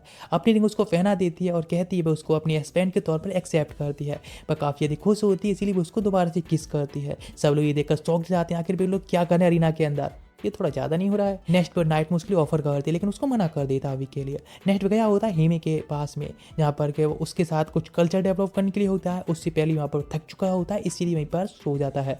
हेमे को ये भी एक्सेप्ट होता है जब तक कि वो उसके पास है। नेक्स्ट जब वह जागता है तो कहता है आखिर क्या हुआ। तो वह कहती है ऑफकोर्स सब कुछ हो चुका है जो हम करना चाहते थे, सच में काफ़ी अच्छा फील हुआ मुझे। वह कहता है लेकिन क्या मतलब क्या, वह डर जाता है। लेकिन वहाँ पर नेविटेस आती है और कहती है चिंता मत करो, कुछ भी नहीं हुआ था। इसीलिए अब नेक्स्ट उसकी बारी है आज रात के लिए। अचानक से पीछे से आती है प्रिंसेस गार्नेट और कहती है अब मेरी भी बारी होगी नेक्स्ट। तभी गार्नेट होती है सभी लोग के लिए एक फेस्टिवल रखती है या फिर एक पार्टी रखती है, सब लोग एंजॉय करने लगते हैं। जहाँ पर कि वह सातों से कहती है मैं सच में काफ़ी अधिक खुश हूँ, तुमने हार नहीं मानी और कवर की तरह सरेंडर नहीं किया, बल्कि तुम फाइट करते रहे और आखिरकार मुझे हराने के बाद ही तुमने मुझको जीता है। तो काफ़ी खुश है। नेक्स्ट वहाँ पर हिमी जेलस होने के बाद ड्रिंक कर लेती है और इन पर कोलैप्स हो चुकी होती है ड्रंक होकर। साथ उसको उसके रूम में लेकर आ चुका होता है और उसे पूछते हैं क्या वह ठीक है। वह कहती है हाँ बिल्कुल, लेकिन वह सच में उसके बारे में दोबारा सोचना चाहता है करने के बारे में। लेकिन वह कहता नहीं, ये वर्ल्ड उसके लिए काफ़ी अलग लग रहा है और ये वर्ल्ड उसको काफ़ी अच्छा फील नहीं होता, इसलिए किसी भी कल्चर प्लेट के लिए वह अपने वर्ल्ड में वापस जाने का वेट करना चाहता है, वहीं पर सब कुछ करना चाहता है। वह कहते ठीक है लेकिन फिर भी मैं तुम्हारे लिए रिवार्ड देना चाहती हूँ, तुम कुछ भी मांग सकते हो मुझसे जो तुम करना चाहती हो। वह कहता है ठीक है। वह उस मेलन साथ में खेलना चाहता है। वह कहता ठीक, उसको एक्सेप्ट करती है। नेक्स्ट भी इस तरह से एंजॉय कर रहा होता है अपने टाइम के लिए। अचानक से वहाँ निफ्टेस और ग्रेनाइट दोनों लोग भी वहाँ पर होते हैं और दोनों का देख रही होती हैं और वह कहती हैं कि सच में दोनों ये देखकर शॉक्ड जाते हैं। और जहाँ पर कि ग्रेनाइट कहती है सच में तुम लोग बहुत ज़्यादा स्लो हो, इसलिए सब मुझे करने दो। लेकिन उससे पहले दोनों गर्ल्स कहती हैं ठीक नहीं है ना। वो कहते हैं हाँ, दोनों हिट करके उसे बेहोश कर देते हैं, जिसके साथ वो प्योरिटी है वह सेफ रहे। नेट दिखाते हैं सभी लोग आ गए होते हैं वाटर किंगडम के अंदर, जहाँ पर कि वह ड्रैगन रिंग को रिट्रीव कर सके, जहाँ पर जो किंगडम की लिवलीनेस होती है, इतने प्यार से लोग रह रहे होते हैं, एकदम नॉर्मल जीवन होता है, इसलिए काफ़ी अधिक शॉक्ड होती हैं ऐसे एक किंगडम को भी देखकर। लेकिन अचानक से वह देखता है एक गर्ल उस तरफ भागती आ रही होती है। वह पूछती है क्या वह रिंग किंग है। वह कहता है हाँ बिल्कुल। तो वो उसको कुछ फ्लावर्स देती है और कहती है सच में काफ़ी बड़ी फैन है रिंग किंग की। वह भी यह सुनकर बहुत शॉक्ड जाता है और काफ़ी अधिक खुश होता है, लेकिन वो उससे कुछ भी कहे अचानक से स्पीड जाकर उसे किस कर लेती है। देखकर शॉक्ड जाता है, सभी लोग शॉक्ड होते हैं। अचानक उसके हाथ में एक रिंग अपीयर होती है, सब लोग देखकर शॉक्ड जाते हैं, मतलब भाई एक और रिंग मिल चुकी होती है उसे। लेकिन वह बात कहती है मैंने तुम्हारे बारे में काफ़ी सारे रूमर्स पहले से ही सुने हैं, तुम काफ़ी यदि स्लो हो वुमेन्स के लिए अप्रोच करने में, इसलिए अपनी बारे में इंस्ट्रक्शन देती है। उसका नाम सैफियर है और उसने सबसे पहले जाकर अप्रोच कर ली। वह अभी शॉक्ड होता है क्या सच में ये सब इतने जल्दी हो गया। वह एल्बर्ट से पूछता है क्या ये माना जाएगा। तो क्या था ऑफ कोर्स ये एक मैरिज है, पूरी तरह से एक्सेप्टेड है, ये काफ़ी अच्छा भी है। लेकिन वह कहता है तुम्हारी जो वाइफ है उनके साथ में एंजॉय करो, कुछ भी करो, मैं मैरिज हो चुकी हूँ, लेकिन अब मैं यहीं पर अपनी जा रही हूँ यहाँ से। लेकिन वह कहती है नेक्स्ट वैसे तुम मेरे हस्बैंड हो, इसीलिए अब इस किंगडम की तुम राजा हो, इसीलिए इस राजा के तौर पर, एक किंग के तौर पर तुम्हें इस किंगडम को भी देखना होगा, प्रोटेक्ट करना होगा। वह वहाँ से जाने लगती है तो पूछता क्या यहाँ पर कोई दिक्कत है क्या, तो वह कहती नहीं नहीं ऐसा कुछ भी नहीं है, और हक करके कहती है नहीं ऐसा कुछ नहीं, चिंता मत करो, तुम बस मेरे साथ में आओ किंगडम में। लेकिन तभी अचानक से एक बंदा आता है जो काफ़ी सारे सोल्जर के साथ में आया होता है। वह कहता है प्रिंसेस आपको अभी की अभी पहले से वापस चलना चाहिए, लेकिन वह कहते नहीं अभी अभी उसने मैरिज कर लिया रिंग किंग के साथ में, इसीलिए वह उसका हस्बैंड है, उसके साथ में ही अभी होने वाली है, जाने वाली है। नेक्स्ट वह कहता है ठीक है तो तुम सभी लोगों को भी साथ में पहले जाना होगा। वह भी कहता ठीक। नेक्स्ट जब जा रहा होता है तो कहते ये क्या, ये तो मार्सी का नेशन है ना, ये बात पर सैफी बताती है हाँ बिल्कुल, वह रेजरस एम्पायर ही है, और जो कि ह्यूमैनिटी का एक लार्जेस्ट एम्पायर है, जो कि आसपास के जो भी नेशंस हैं किंगडम्स उन सभी के साथ में टाई अप करके और भी ज्यादा ग्रो होता जा रहा है। तो वह कहते मतलब वह बंदा बताते हाँ वह बंदा मार्सी का बिग ब्रदर था सोल्यूटर। ये बात पर ओल्ड मैन एल्वस्टर बताते हैं हाँ बिल्कुल, आसपास के जो भी किंगडम है उनको साथ में अभी जो काम दिया गया है सोल्यूटर को किया है, उन सब पर कंट्रोल करने के बाद उन पर रूल करने के बारे में, जो कि एम्पर का ही ऑर्डर है। वह कहता मतलब तो क्या जो रेजरस एम्पायर है वह एक एबल एम्पायर है, लेकिन सैफिर कहते नहीं ऐसा नहीं है, आसपास में जो भी किंगडम से छोटे बड़े उन सभी के ऊपर जाता है मॉन्स्टर डीमंस उनका अटैक होता रहता है, इसीलिए इस बात पर ग्रेनेटर भी कहते हैं हाँ बिल्कुल, बिकॉज रेजरस एम्पायर है उसकी ही ड्यूटी है जिससे कि आसपास के सभी किंगडम्स को प्रोटेक्ट करने की। इस बात पर सातो कहता है तुम्हारी नॉलेज तो काफी अच्छी है ग्रेनेटर। इस बात पर सेफिर कहती है सच में एक लोली एनिमल के अलावा और कुछ नहीं, इस तरह से वो अपने आप को बाई दिखा रही है। वह गुस्से में आ जाती है तो हिमें उसको रोकने लगती है। नेक्स्ट वे लोग पहुंच चुकी थी पैलेस के लिए, जहाँ पर कि वह कहते हैं मुझे लगता है यहाँ पर एक मॉन्स्टर है। वे कहते हैं आखिर कैसे, उन्हें प्रेजेंस महसूस होती है, अचानक से मॉन्स्टर निकल के आता है, अटैक कर देता है डायरेक्टली सातो के ऊपर। लेकिन सातो अपनी फायर रिंग का यूज करता है एक बस्ट के साथ में, जिसके साथ में अपनी रिंग की पावर यूज करता है लाइट, और जिससे वह जाकर डायरेक्टली उसके 2 टुकड़े कर देता है। मॉन्स्टर खत्म हो चुका होता है। ये बात देखकर सेफिर काफी शॉक्ड होती है, आखिर ये क्या, जो रिंग किंग की और रिंग्स की पावर है इतनी ज्यादा है।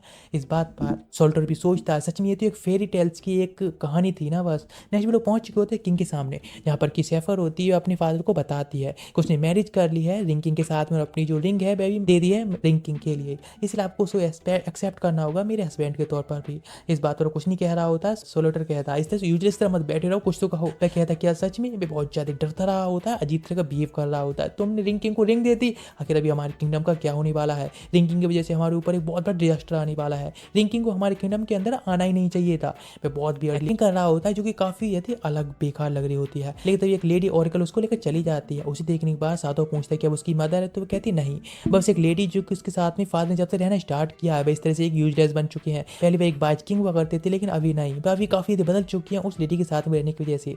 नेक्स्ट वो उसको साथ में लेकर जा रहा होता है, अचानक से उसकी जो बड़ी बहन होती है सफीरा वहां पर आ जाती है और कहती है रिंग प्रिंसेस की ड्यूटी वह मेरी थी, तो लेकिन वह कहती है ना करने के लिए, बिकॉज अभी उसने उसके फुलफिल कर दी, इसलिए उसको चिंता करने की जरूरत नहीं है। बताती है वह उसकी सिस्टर सफीरा है, एल्डर सिस्टर, और वह इंट्रोडक्शन देती है रिंग किंग के बारे में उसका हस्बैंड। वह कहती है सच में इस तरह का व्यक्ति तुम्हारा हस्बैंड होगी, एक अगली है कि कोई तुम्हें इससे हैंडसम गाय नहीं मिला शादी करने के लिए। लेकिन इस बात पर सामने आती है ग्रेनेटर और कहती है वह बेशक थोड़ा कमजोर हो सकता है, लुक्स में थोड़ा वीक, लेकिन उसने मुझे हराने के बाद मैरिज की है, तो वह स्ट्रॉन्ग तो काफी ज्यादा ही है। बाकी जो कमी होती है वैसे नेफ्टेस पूरी कर देती है। और वह कहती है हाँ वैसे बात की जाए उसके लुक्स के बारे में तो इतना अच्छा नहीं है, लेकिन फिर भी अब क्या ही कह सकती है, वह काफी अच्छा बंदा है। लेकिन सफीरा कहती है तुम्हें चिंता करने की जरूरत नहीं है रिंग किंग के लुक्स के बारे में या फिर उसके और बारे में, बिकॉज अभी तुम्हें उससे मैरिज करने की जरूरत नहीं है, मैं मैरिज कर चुकी हूँ। अचानक से मार्च सामने तरफ आता है और कहता है हे सफीरा, मैं तुम्हारी बात को भूला नहीं हूँ, और मैंने जो तुमसे वादा किया है मैं उसे पूरा करने के लिए वापस आ चुका हूँ, इसीलिए प्लीज। लेकिन वह कहती मैं तुम्हारी आवाज भी नहीं सुनना चाहती, इसलिए तुम यहाँ से चढ़ जाओ, मुझे कोई बात नहीं करनी है।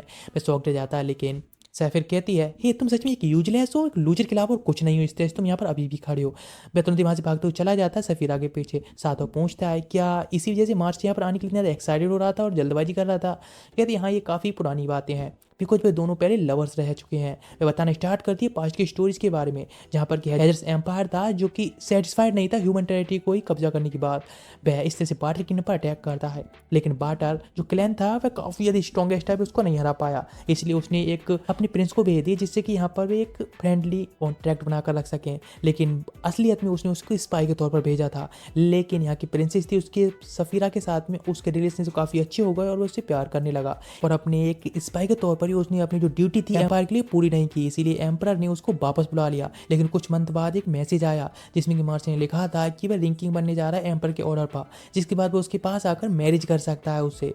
इस बात से वह खुश होती है। लेकिन नेक्स्ट बताया था प्रेजेंट में, जहाँ पर कि जब रिंग किंग की बारी आई थी, जहाँ पर अचानक से कोई दूसरे वर्ल्ड से एक बंदा आया जो कि रिंग किंग बन गया, जो कि यूजलेस था और कुछ भी नहीं, इसीलिए पुटे से टूट गई। इधर दिखाया था मार्स से जो आया होता है सेफिरा के पास से माफी मांगता और कहता अपने वादे को पूरे करने आया, लेकिन वह कहती तुमने वादा पूरा क्यों नहीं किया और तुम रिंग किंग क्यों नहीं बनी। तो वह कहता शायद मुझे लग रहा था कि मैं वर्दी नहीं उस चीज़ के लिए, लेकिन वह काफ़ी फ्रस्ट्रेट होती है और कहती ठीक है मुझे अपना चेहरा दोबारा मत दिखाना, मैं तुमसे बात भी नहीं करना चाहती हूँ। वही कॉल ऐप्स हो चुका होता है बेचारा। नेट इधर दिखाया था सेफिर, वह बताने लगती है ओरेकल के बारे में, जो कि एक दिन हमारे किंगडम के अंदर आई और जहाँ पर कि बताने लगी किस तरह से मॉन्स्टर से अटैक हमारे ऊपर होने वाले हैं किंगडम के ऊपर। इसीलिए उसको फादर थे यानी किंग उन्होंने अपने साथ में रख लिया, उसको एक शैडो के तौर पर अपने साथ में रखा है, जो कि जब भी बताती है उस तरह से अटैक्स भी हो रहे होते हैं। साथों कहता है तो क्या लगता है जो भी अटैक्स होते हैं उनके पीछे उसका भी हाथ हो सकता है। तो कहती हाँ मुझे भी इस पर शक है, लेकिन मैं उसको रेड हैंडेड पकड़ना चाहता हूँ उसके क्राइम्स के साथ में। इधर दिखाया था ओरेकल जो कि कुछ असैसिन को बुलाती है और कहती है कि जाकर रिंग किंग को खत्म कर दे, उसके सभी रिंग्स को रिट्रीव करे। नेक्स्ट असैसिन्स होते हैं पहुंच जाते हैं सातों के रूम में, जहाँ पर वह देखता है कि ये एक असली लाइफ को एंजॉय कर रहा होता है जिसका सबका ड्रीम होता है। लेकिन वे देखकर शॉक जाते हैं कैटगल कहाँ है। पीछे से आ जाती है ग्रेनेटर और वह कहती तुम लोग सच में यूजलेस हो, उनको ढेर कर देती है और देखकर शॉक जाती है ये लोग तो ह्यूमन से ना कि कोई और स्पीसीज। लेकिन वह कहती है आखिर ह्यूमन को किस पर अटैक क्यों कर रहे हैं, तुम लोग असैसिन के तौर पर भी एक धब्बा और कुछ नहीं। नेक्स्ट एक बंदा एक स्मोक ग्रेनेड छोड़ देता है जिससे कि वहाँ स्मोक होती है और वहाँ से वह एस्केप कर चुके होते हैं। लेकिन मैं सोच रही थी आखिर ये सब कौन कर सकता है। नेक्स्ट डे जब सब लोग वहाँ से जा रहे होते हैं एक साथ में मिलकर, तो एक बंदा एक एरो से अटैक कर देता है सातों के ऊपर, लेकिन एल्बास्टर उसको तुरंत ही रोक देता है अपने मैजिक से और उसको सेव कर लेता है। नेट दिखाते हुए लोग बीच के किनारे होते हैं, यहाँ पर सब लोग एंजॉय कर रहे होते हैं। यहाँ पर ग्रेनेटर आती है और उसके पास जाकर सीड्यूस करने की ट्राई कर रही होती है और उसके करीब जाना चाहती है, लेकिन ये सब ही में दूर से देख रही होती है, भड़कती उसके पास जाती है और कहती है वह उसकी फर्स्ट वाइफ है और इसीलिए उसका फर्स्ट हक बनता है इस चीज़ के लिए कुछ भी करने के लिए। लेकिन इस बात पर नेफ्टर कहती है मुझे फ़र्क नहीं पड़ता है कि मैं फर्स्ट हूँ या फिर लास्ट, मुझे बस शेयर चाहिए अपना। नेट दिखाया जाता है सेफिर, वह कहती सच में तुम गर्ल्स यूजलेस हो, यदि कौन फर्स्ट और लास्ट जाने वाला है इसके लिए हम स्विमिंग कॉम्पिटिशन से तय कर सकते हैं। लेकिन इस बात से ग्रेनेटर बिल्कुल खुश नहीं होती, बिकॉज उसको पानी से काफ़ी डर लगता है और वह गर्ल्स एंजॉय कर रही होती हैं ग्रेनेटर को अभी टीच करने के लिए भी। वह भी कहती सच में यूजलेस गर्ल्स भी ना। लेकिन वह कहती अभी जिस तरह से तुम दिखा रहे हो कि काफ़ी यदि केयरलेस हो और तुम्हें पता नहीं उन अटैक्स के बारे में, इस तरह से तुम फुलिश बिहेवियर करते रहो, बिकॉज ओरेकल के जो अटैक्स हैं अभी भी उसके रुकने वाले नहीं हैं, इसलिए तुमको इसको जारी रखना चाहिए। नेक्स्ट मित्र मार्सी के पास में आया होता है और उसे कहता है आखिर रिंग किंग की पोजीशन उसने इस तरह से क्यों छोड़ दी, आखिर इसके पीछे कोई रीजन। तो वह कहता नहीं, बेबस लगता है कि उसके लिए वर्दी नहीं था इसीलिए वह नहीं करना चाहता था। लेकिन कहता है मुझे ऐसा नहीं लग रहा है, बिकॉज सफीरा को तो हम प्यार करते थे, उसके लिए मैरिज करने के लिए रिंग किंग बनने में तुम्हें काफ़ी इंटरेस्ट था ना, इसके लिए पीछे कोई और वजह भी हो सकती है। तो वह कहता है हाँ हिमे को उसने देखा था वह कितना ज़्यादा खुश थी जब तुमको उसने पहली बार मिली थी, इसीलिए मैं उसकी खुशी को इंटरप्ट नहीं करना चाहता था और मैं किसी और के खुशियों के बीच में आना नहीं चाहता था। नेक्स्ट पे शौक जाते ही सुनकर इधर दिखाया था वह अपने ब्रदर से बात कर रहा होता है सैल्यूटर से, इस तरह से वह बाटर क्लैन को अपने कब्जे में करने के प्लान है जो ईविल उसको छोड़ देना चाहिए, इस चीज़ को उसे बिल्कुल ही छोड़ देना चाहिए आखिर जो भी करने जा रहा है। लेकिन वह उसे कहता बिल्कुल नहीं, तुम रिंग किंग का जो भरोसा जीत रहा हो उसको जीतते रहो और आगे चल के तुम इसका रिपोर्ट जैसे कर रहे हो उससे करते रहो, तुम्हारा यही काम है। जब जा रहा होता है वापस तो ओरेकल आकर कहती है तो तुम रिंग किंग के जो भरोसा जीत रहा उसके आगे बढ़ते रहो और तुम रिंग किंग को खत्म करो, उसकी जो रिंग्स हो उसको रिट्रीव करो, ये तुम्हारा काम है। एक एम्पर के ऑर्डर के तौर पर तुमको उसको पूरा करना चाहिए। वह शौक ले जाता है, वह बताती है कि 3 दिन बाद जो मॉन्स्टर्स अटैक करने वाले हैं इस किंगडम के ऊपर, इसीलिए उसके पास एक चॉइस होगी 3 दिन बाद रिंग किंग के ऊपर अटैक करके उसको खत्म करने की, जिसके बाद उन रिंग्स को वह रिट्रीव कर सकता है और जिसके बाद ही वह सफीरा से भी मैरिज कर सकता है और उसको क्लेम कर सकता है। बिकॉज अभी जो रिंग किंग है भी एक अदर वर्ल्ड से आया है जो कि इस वर्ल्ड में बिल्कुल ही फिट नहीं बैठता है। असली जो फिट बैठते हो रिंग किंग के तौर पर वह तुम हो, तुम्हारे पास हर तरह की कैपेबिलिटीज है जिससे कि तुम एक रिंग किंग बन सकते हो। इसीलिए तुम्हें इस ऑफर को अभी एक्सेप्ट करना चाहिए, अपने आप को साबित करना चाहिए अपने फादर के सामने कि हाँ तुम उसके वर्दी हो, तुमने जो पहले मिस्टेक की थी इस सब के बारे में रिपोर्ट ना करने की, और इसीलिए उस मिस्टेक को तुम दोबारा मत दोहराना और तुम अपनी उस मिस्टेक को सुधारो, रिंग किंग को खत्म करो, उसे रिंग्स को रिट्रीव करो और एम्परर के सामने जाओ। वो उसको एक स्वार दे देती है और कहती है मैजिक को खत्म कर देती है, इसके साथ में वह तुम्हारे सामने नहीं टिक पाएगा बिकॉज इसके पास में केवल मैजिक रिंग्स की पावर है जो उसके स्वार के सामने काम नहीं करेंगे और फिजिकली तुम आसानी से उसे हरा भी दोगे। नेक्स्ट डे में सोच रहा होता है कि उसे क्या करना चाहिए, आखिर क्या सच में उसे रिंग किंग को मारना चाहिए। लेकिन सोचने लगता अपने फादर के बारे में, पहले पास्ट में जब मिला था तो उन्होंने कहा था तुम इस मिशन को पूरे नहीं कर पाए, इस वजह से ये काफ़ी शर्मिंदगी की बात है, तो ये पता है मिनिस्टर ने तुम्हारा नाम क्या दिया फेलियर के तौर पर, इसीलिए तुम यहाँ से अभी चले जाओ। लेकिन नेक्स्ट वहाँ से जा रहा होता है सोचते हुए। अचानक उसकी नज़र जाती है सफीरा पर जो बात ले रही होती है, लेकिन वो उसको देखती है, अचानक से वहाँ से घबरा कर भाग जाती है। तो वह कहता है सच में मेरा सब कुछ छीन चुका है, मेरे पास अब कुछ भी नहीं बचा है, कुछ भी नहीं बचा है, मैं सब कुछ खो चुका हूँ। गुस्से में होता है, अचानक से स्वाड का जो स्टोन होता है चमकने लगता है, जो कि पूरी तरह से उसको हिप्नोटाइज करता है। उसका जो हार्ट होता है उसको स्टोन में बदल देता है और वह कहता है कि ठीक है अब वह रिंग किंग को खत्म करेगा। नहीं दिखाया था किंग का, जिसके सामने सल्यूटर होता है और कहता है हमारी सारी आर्मी जब मॉन्स्टर से अटैक करने के लिए तैयार खड़ी है, लेकिन रिंग किंग तुम इस तरह से बीच में अटैक मत करना, बिकॉज तुम हमारे जो फ्लो है आर्मी का अटैक करने का उसको तुम सब बिगाड़ दोगे, इसीलिए तुम यहीं पर रहना, तुम एक आउटसाइडर के तौर पर हो, इसलिए फट नहीं बैठ रहे हो। नेक्स्ट डे से खड़ा होता है, सोचता है यूजलेस है, लेकिन हिमा तुरंत स्पीड से आकर उसे किस करती है। वह शॉक्ड जाता है, तो वह कहती शायद तुम्हें कोई ज़रूरत पड़े, इसलिए मैं बस तैयार कर रही हूँ। अचानक से वहाँ पर ग्रेंटर भी आकर सेम करती है और जिसे देखकर हिमी शॉक्ड होती है। वह कहती है ऑफ कोर्स मैं भी पावर दे रही हूँ और वैसे वह भी मेरा भी एक्सपायर्ड है, इसीलिए इसमें तुम कुछ नहीं कह सकती है ना। लेकिन उन दोनों गर्ल्स को देखने के बाद निफ्टिस भी ऐसा करना चाहती है, लेकिन वे जाकर उसके चीक पर किस कर लेती है, वह ज़्यादा कुछ नहीं। इस वजह से भी हिमी काफ़ी जेलस दिख रही होती है, लेकिन इधर बची होती है सैफिर। वह कहती है आखिर ये लोग क्या कर रहे हैं, वह काफ़ी जेलस होती है। इस बात पर एल्वेस्टर कहते हैं वे तीनों वाइफ्स हैं साथों की, इसीलिए वे अपनी पावर्स को देने के लिए ये सब कर रहे हैं, इसीलिए उनकी एक ड्यूटी है अपने हस्बैंड के लिए इसे फुलफिल कर रहे हैं। लेकिन मार्सिव और ज़्यादा पिस ऑफ हो रहा होता है ये सब देखकर और सोच रहा होता है कि किस तरह से इस रिंग को इकाई करने वाला है, खत्म करने वाला है आज। लेकिन इधर दिखाया था बैटल जो चल रही होती है, सारे सोल्जर्स होते हैं फाइट कर रहे होते हैं उनसे मॉन्स्टर के साथ में। यहाँ पर सल्यूटर दूर खड़ा होकर सभी को इंटरप्ट कर रहा होता है उनके अपने बटालियंस के लिए। यहाँ पर एक सैनिक आता है और बताता है लॉर्ड एक बहुत बड़ा जायंट मॉन्स्टर है जो कि क्वेलिस की तरफ जा रहा है, हमें कुछ ना कुछ तो करना होगा उसे प्रोटेक्ट करने के लिए। दूसरा सैनिक कहता है हाँ तो हमें लगता है अपने एक ट्रूप को भेज देनी चाहिए जिससे पहले इसको प्रोटेक्ट कर सकें। लेकिन सल्यूटर कहता है चिंता ना करने के लिए यहीं पर कॉन्सेंट्रेट करने के लिए, बिकॉज पहले सेफ रहेगा। इधर दिखाया जाता है जायंट मॉन्स्टर जो होता है आ चुका होता है पैलेस तरफ। सारी गर्ल्स होती वहाँ से भागती हुई अंदर चली जाती हैं पैलेस में, जहाँ पर एल्वेस्टर सातो और मार्स से खड़े रह गए होते हैं।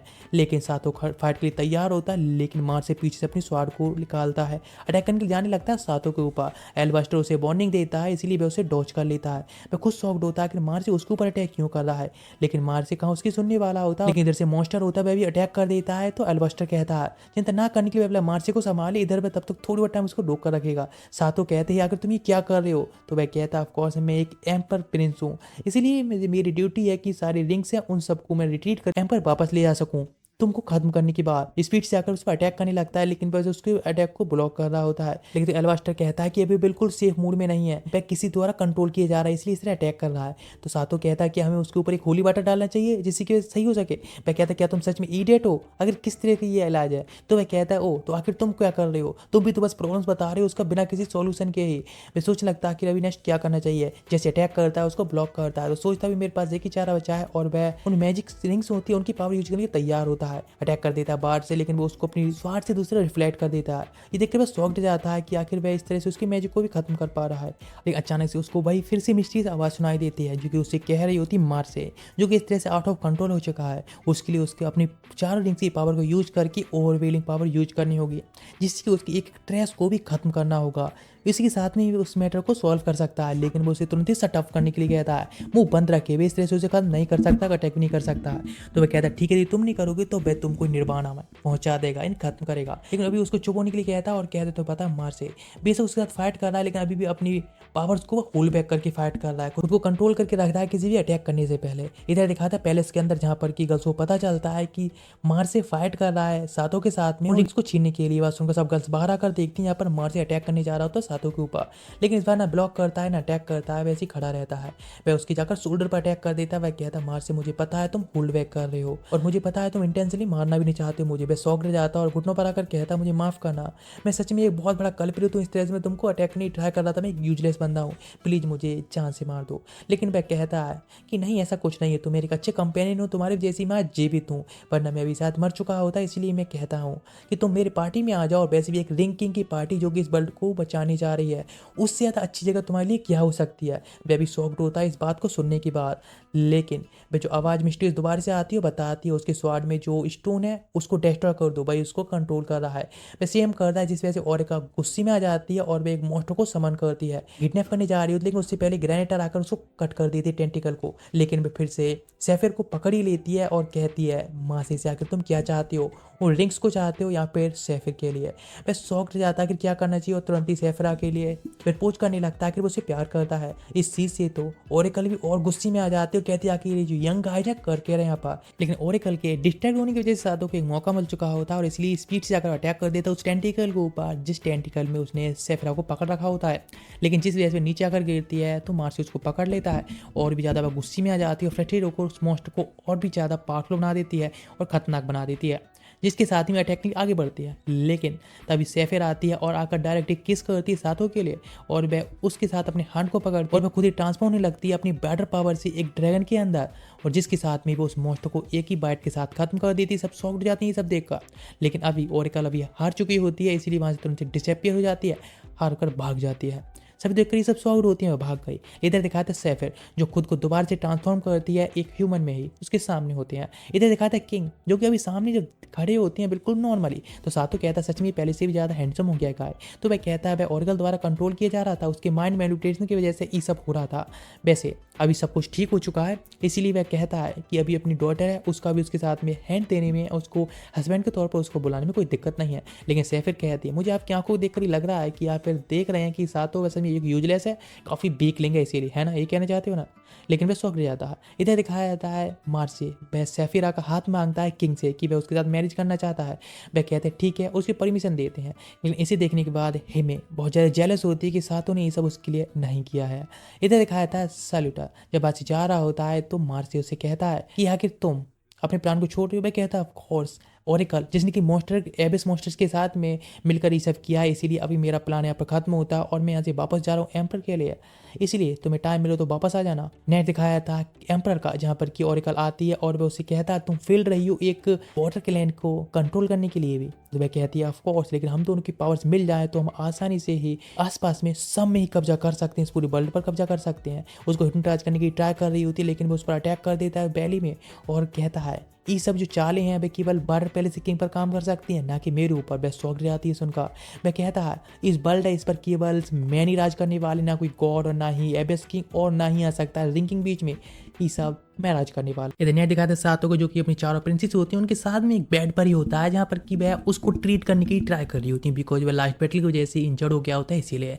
लेकिन वह उन सभी गर्ल्स से इतनी ज़्यादा करीब आने पर वह काफ़ी ज़्यादा ऑकवर्ड फील कर रहा होता है। सारी गर्ल्स कहती हैं कि हमको भी ट्रीट करना चाहिए और उसकी जो वाइप कर रही होती है यानी हिमे होती है उसके बॉडी को वाइप कर रही होती है तो उसको भी कह रही होती है हमको भी करना चाहिए, उसकी केयर करना चाहिए बिकॉज एल्बस्टर ने कहा था कि हम चारों वाइफ हैं तो चारों को ही बहुत ज़्यादा करीब रहना चाहिए जिससे कि सातों की पावर से वापस आएंगे और उसके ज़्यादा करीब रहना ही हमारे लिए भी काफ़ी अच्छा है। लेकिन वह तो एक ही बात कहता है कि वैसे गाइस बुरा मत मानना लेकिन मेरी इकलौती वाइफ हिमे है जिसको मैं सबसे ज़्यादा भी केयर देना पसंद करूँगा। लेकिन इस बात पर नेफ्रिट्स होती है, वह तुरंत ही मान जाती है और कहती है हमसे कोई दिक्कत नहीं यदि वह ऐसा करना चाहता है। लेकिन ग्रेनेड होती है वह इस चीज़ को बिल्कुल एक्सेप्ट नहीं करना चाहती। वह कहती है आखिर इसका मतलब क्या है। इस बात पर सीगल होती है यानी से फिर वह भी कहती है सेम ही हाँ बिल्कुल वैसे ही तुम ऐसा करना चाहते हो कोई दिक्कत नहीं, लेकिन हम भी तो तुम्हारे बराबर की प्रिंसेस हैं, तुम्हारी वाइफ है, इसीलिए हमको भी मौका मिलना चाहिए। ग्रेनेड की तरह सेम भी कह रही होती है। इस बात पर कहता है ठीक है, लेकिन वह अभी सोच रहा होता है कि अभी उसे क्या करना चाहिए, उन सबके साथ में किस तरह से डील करना चाहिए, कुछ उसे काफ़ी ओवर महसूस हो रहा होता है। लेकिन ग्रेनेड तभी काफ़ी इमोशनल होने लगती है और कहती है इस तरह से मुझे इतनी ज़्यादा पिटी किसी ने भी फील नहीं कराया था, तुम सच में काफ़ी ज़्यादा ही क्रूअल हो। लेकिन इस चीज़ से वह तो समझ नहीं पा रहा होता अगर इस तरह से गर्ल्स हैं उसको इमोशनल ब्लैकमेल कर रही हैं उसे क्या करना चाहिए। लेकिन वह सभी गर्ल्स होती हैं उन सबको इग्नोर मारते हुए ग्रेनेड टूटते हैं उसके ऊपर जंप कर देते हैं और कहते हैं उसे कोई फर्क नहीं पड़ता, वह तो अपनी ब्याह करने वाली है, वह करने वाली है। इस बात तो बाकी सारी गर्ल भी कहती हैं हाँ बिल्कुल उनका भी तो बराबर का हिस्सा है ना। नेक्स्ट वह जब सो ही रहा होता है तो अचानक से एक आवाज़ आती है माइंड में, है आखिर तुम इतने ज़्यादा बुद्धू क्यों हो, इतने ज़्यादा पीछे क्यों हट रहे हो, तुम एक बह लाइफ जी रहे हो जो कि हर किसी का सपना होता है, तो इसलिए तुमको भी आगे बढ़ना चाहिए ना। लेकिन वह तो इस बात से शॉक्ड होता है कि आखिर ये आवाज़ कहाँ से और तुम हो कौन वैसे। नेक्स्ट जब जागा होता है चारों जो गर्ल्स होती हैं वो उसको वहीं पर पकड़ कर सो रही होती हैं जिससे कि उसकी पावर्स को रिकवर करा सकें। लेकिन मैं देखता है हिमे के लिए जो कि पास में सो रही होती है, इसीलिए वह सोचता है यदि वह उसको अभी नहीं जगाया और उससे बात नहीं की तो शायद वह उससे गुस्सा हो सकती है जिसको वह बिल्कुल ही बर्दाश्त नहीं कर सकता। इसी तुरंत उसको जगाता है और कहता है हिमे आज हम बाहर घूमने के लिए जाने वाले एक डेट पर, जिस चीज के लिए वह काफी शॉक्ड होने लगती है। वो उससे कहता है हाँ बिल्कुल हमें कुछ पर्सनल टाइम की जरूरत होगी जिससे कि मैं तुम्हारे दिन साथ में आज पूरा दिन स्पेंड करने वाला हूँ जिससे हम सिटी में घूमने वाले हैं। लेकिन नेफ्टिस कहती है हाँ ये काफी अच्छा है तो क्यों हम साथ में चले। लेकिन वह इस चीज के लिए कहाँ सोच रहा होता है, वह कहते हैं तुम अकेले यहाँ पर एंजॉय करो, मैं सिर्फ हिमी के साथ में जा रहा हूँ। जिस चीज के लिए वह एकदम शौक जाते हैं किस तरह से उसने उसको निकाल कर फेंक दिया, मतलब अकेले जाने की बात चले। लेकिन सेफिर भी होती है, वह कहती है कि तुम वैसे हम लोगों को क्लोज रहना चाहिए और इंडोर ही रहना चाहिए जिससे कि हम तुम्हारी पावर से एक साथ में मिलकर रिकवर कर सकें। लेकिन इस बात पर ग्रेनेड कहती है पीछे हटो जरा। और उन दोनों से कहते तुम जाकर अपना टाइम स्पेंड करो, आराम से एंजॉय करो आज के दिन के लिए। उनसे भी गर्ल्स को रोक देती है और कहते हैं उनको टाइम थोड़ा स्पेंड करना चाहिए। इधर दिखाया था हेमे जो कि आई होती है नहर के अंदर जहाँ पर खुद को वाश कर सके और फ्रेश हो सके, जिससे कि वह एक जेट पर जाने वाली होती है इसीलिए। लेकिन सातों आता है एल्बस्टर के पास में। एल्बस्टर से कहता है मुझे कुछ पैसे दो, मैं आज डेट पर जाने वाला हूँ हिमी के साथ में। वह कहता है तो आखिरकार तुम तैयार हो गई ना मुझे ग्रैंडसन देने के लिए। लेकिन वह कहता है इस तरह से ओल्ड मैन जैसी बातें करना बंद करो और मुझे पैसे दो। तो हमें सीन के अलावा कुछ और सूझता नहीं है क्या। लेकिन वहाँ पर हिमी आ जाती है कि पहले से भी ज़्यादा ब्यूटीफुल लग रही होती है। उसे देखो एल्बस्टर कहता है ये तुम्हारे लिए काफ़ी अच्छा मौका है, चलो ये लो पैसे। वैसे तुम जापान की तरह मत समझो, यहाँ पर चार्ज वगैरह होना इतना काफ़ी कॉमन है, इसलिए चिंता मत करो।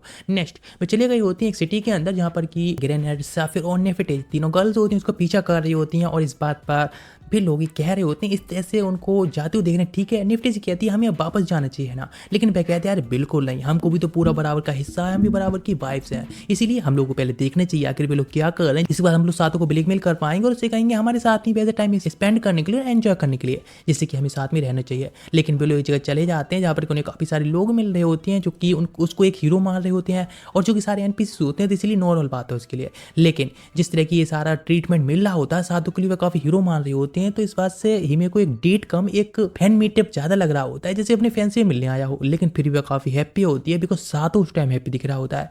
वह हमेशा सोचती है इस तरह से सातों हैप्पी रहे। नेक्स्ट उसको एक जगह लेकर आई होती है जहाँ पर कि एक साइड डिशेस खिलाने आई होती है जो कि सी फूड्स होता है। लेकिन जब सातों उसको ट्राई करता है जिसके बाद बस उसके चेहरे को देख रही होती है जिससे कि वह हैप्पी है, तो वह भी हैप्पी है। लेकिन थोड़ी सी दूरी पर दिखाया था एक टेबल के ऊपर तीनों गर्ल्स होती हैं बैठी होती हैं और दूर से बस तीनों गर्ल्स देख रही होती हैं, सातों पर ही नजर रख रही होती हैं। लेकिन निफ्टी से होती है वो थोड़ी सैड होती है, इस तरह से वह हिमी के लिए इकलौता ट्रीट कर रहा है जिससे वो थोड़ी जेलस भी होती है। लेकिन ग्रेनेड वह तो अपने पेट भरने पर लगी होती है, चिंता ना करने के लिए कहती है। वह कहती है हमको ये मौका मिलना चाहिए बिकॉज हम भी उसकी वाइफ्स हैं, तो बराबर का हमारा भी हिस्सा है इस चीज़, तो ये भी हम भी डिजर्व करते हैं। नेट दिखाया जाता है एक लव पार्क टाइप कह सकते हैं जहाँ पर कि एक झरना भी होता है, वहाँ पर सारी गर्ल्स बॉयज होते हैं, इकट्ठे कपल्स बैठे होते हैं और काफ़ी कुछ कर रहे होते हैं। लेकिन वह भी वहीं पर पहुंच जाता है तो गर्ल्स कहती हैं शायद वह भी इस तरह से ट्रीट करने वाले हैं दूसरे को। लेकिन जब उनकी नज़र पड़ती है आसपास में क्या चल रहा है तो सातों हाँ वह काफ़ी यदि सही बंदा है, इसीलिए वह कहता है नहीं नहीं यहाँ से हमको जाना चाहिए, हम अपने यहाँ से कहीं और चलते हैं। लेकिन तीनों गर्ल्स कहते हैं सच में ये बंदा डम्बैसी है और इसीलिए कुछ भी नहीं हो सकता इसका। लेकिन वह अभी भी अपनी चांस को नहीं छोड़ने वाली जो उनके साथ में होने वाला है, इसलिए वैसे वहाँ से वापस जाने लगती हैं। नेक्स्ट दिखाता है सातों जो कि हिल किनारे आया होता है एक पहाड़ पर जहाँ पर सच में काफ़ी ब्यूटीफुल माहौल होता है। वह कहता है मैंने सोचा था कि तुम्हारा जो वर्ल्ड है वह काफ़ी स्पेशल होगा, लेकिन यदि मैं थोड़ा गौर से देखूँ तो ये वर्ल्ड और मेरे वर्ल्ड में कुछ खास अंतर नहीं है, बस वहाँ पर कुछ स्नैपचैट व्हाट्सएप वगैरह यहाँ भी ये चीज़ ये कह सकते हैं टेक्निकली काफ़ी ज़्यादा है, लेकिन यहाँ पर भी काफ़ी अच्छा माहौल है और लगभग सिमिलर ही वर्ल्ड है। वैसे तुम क्या समझती हो कि मैं एक हीरो के तौर पर एक हीरो हूँ। वह कहने लगती है हाँ वैसे तुम्हारे वर्ल्ड में थोड़ा सा अलग हिसाब जरूर है जैसे टेक्नोलॉजी वगैरह है, लेकिन फिर भी हाँ तुम मेरे लिए एक हीरो थे, हीरो ही हो। नेक्स्ट वो वापस तरफ जाने लगे होते हैं और एक पतली सी एक एलवे गली से जा रहे होते हैं जहाँ पर कि वह कह रही होती है आखिर उसने अचानक से उसको इस तरह से डेट पर क्यों इनवाइट किया। सातो कहता है वह बस चाहता था कि हम लोगों की जो फीलिंग्स है मिच्योर हो चुकी हैं, इसीलिए हम लोगों ने कपल की तरह कोई भी टाइम स्पेंड नहीं किया है, इसलिए मैं बस थोड़े से टाइम को स्पेंड करना चाहता था तुम्हारे साथ में एक कपल टाइम पर।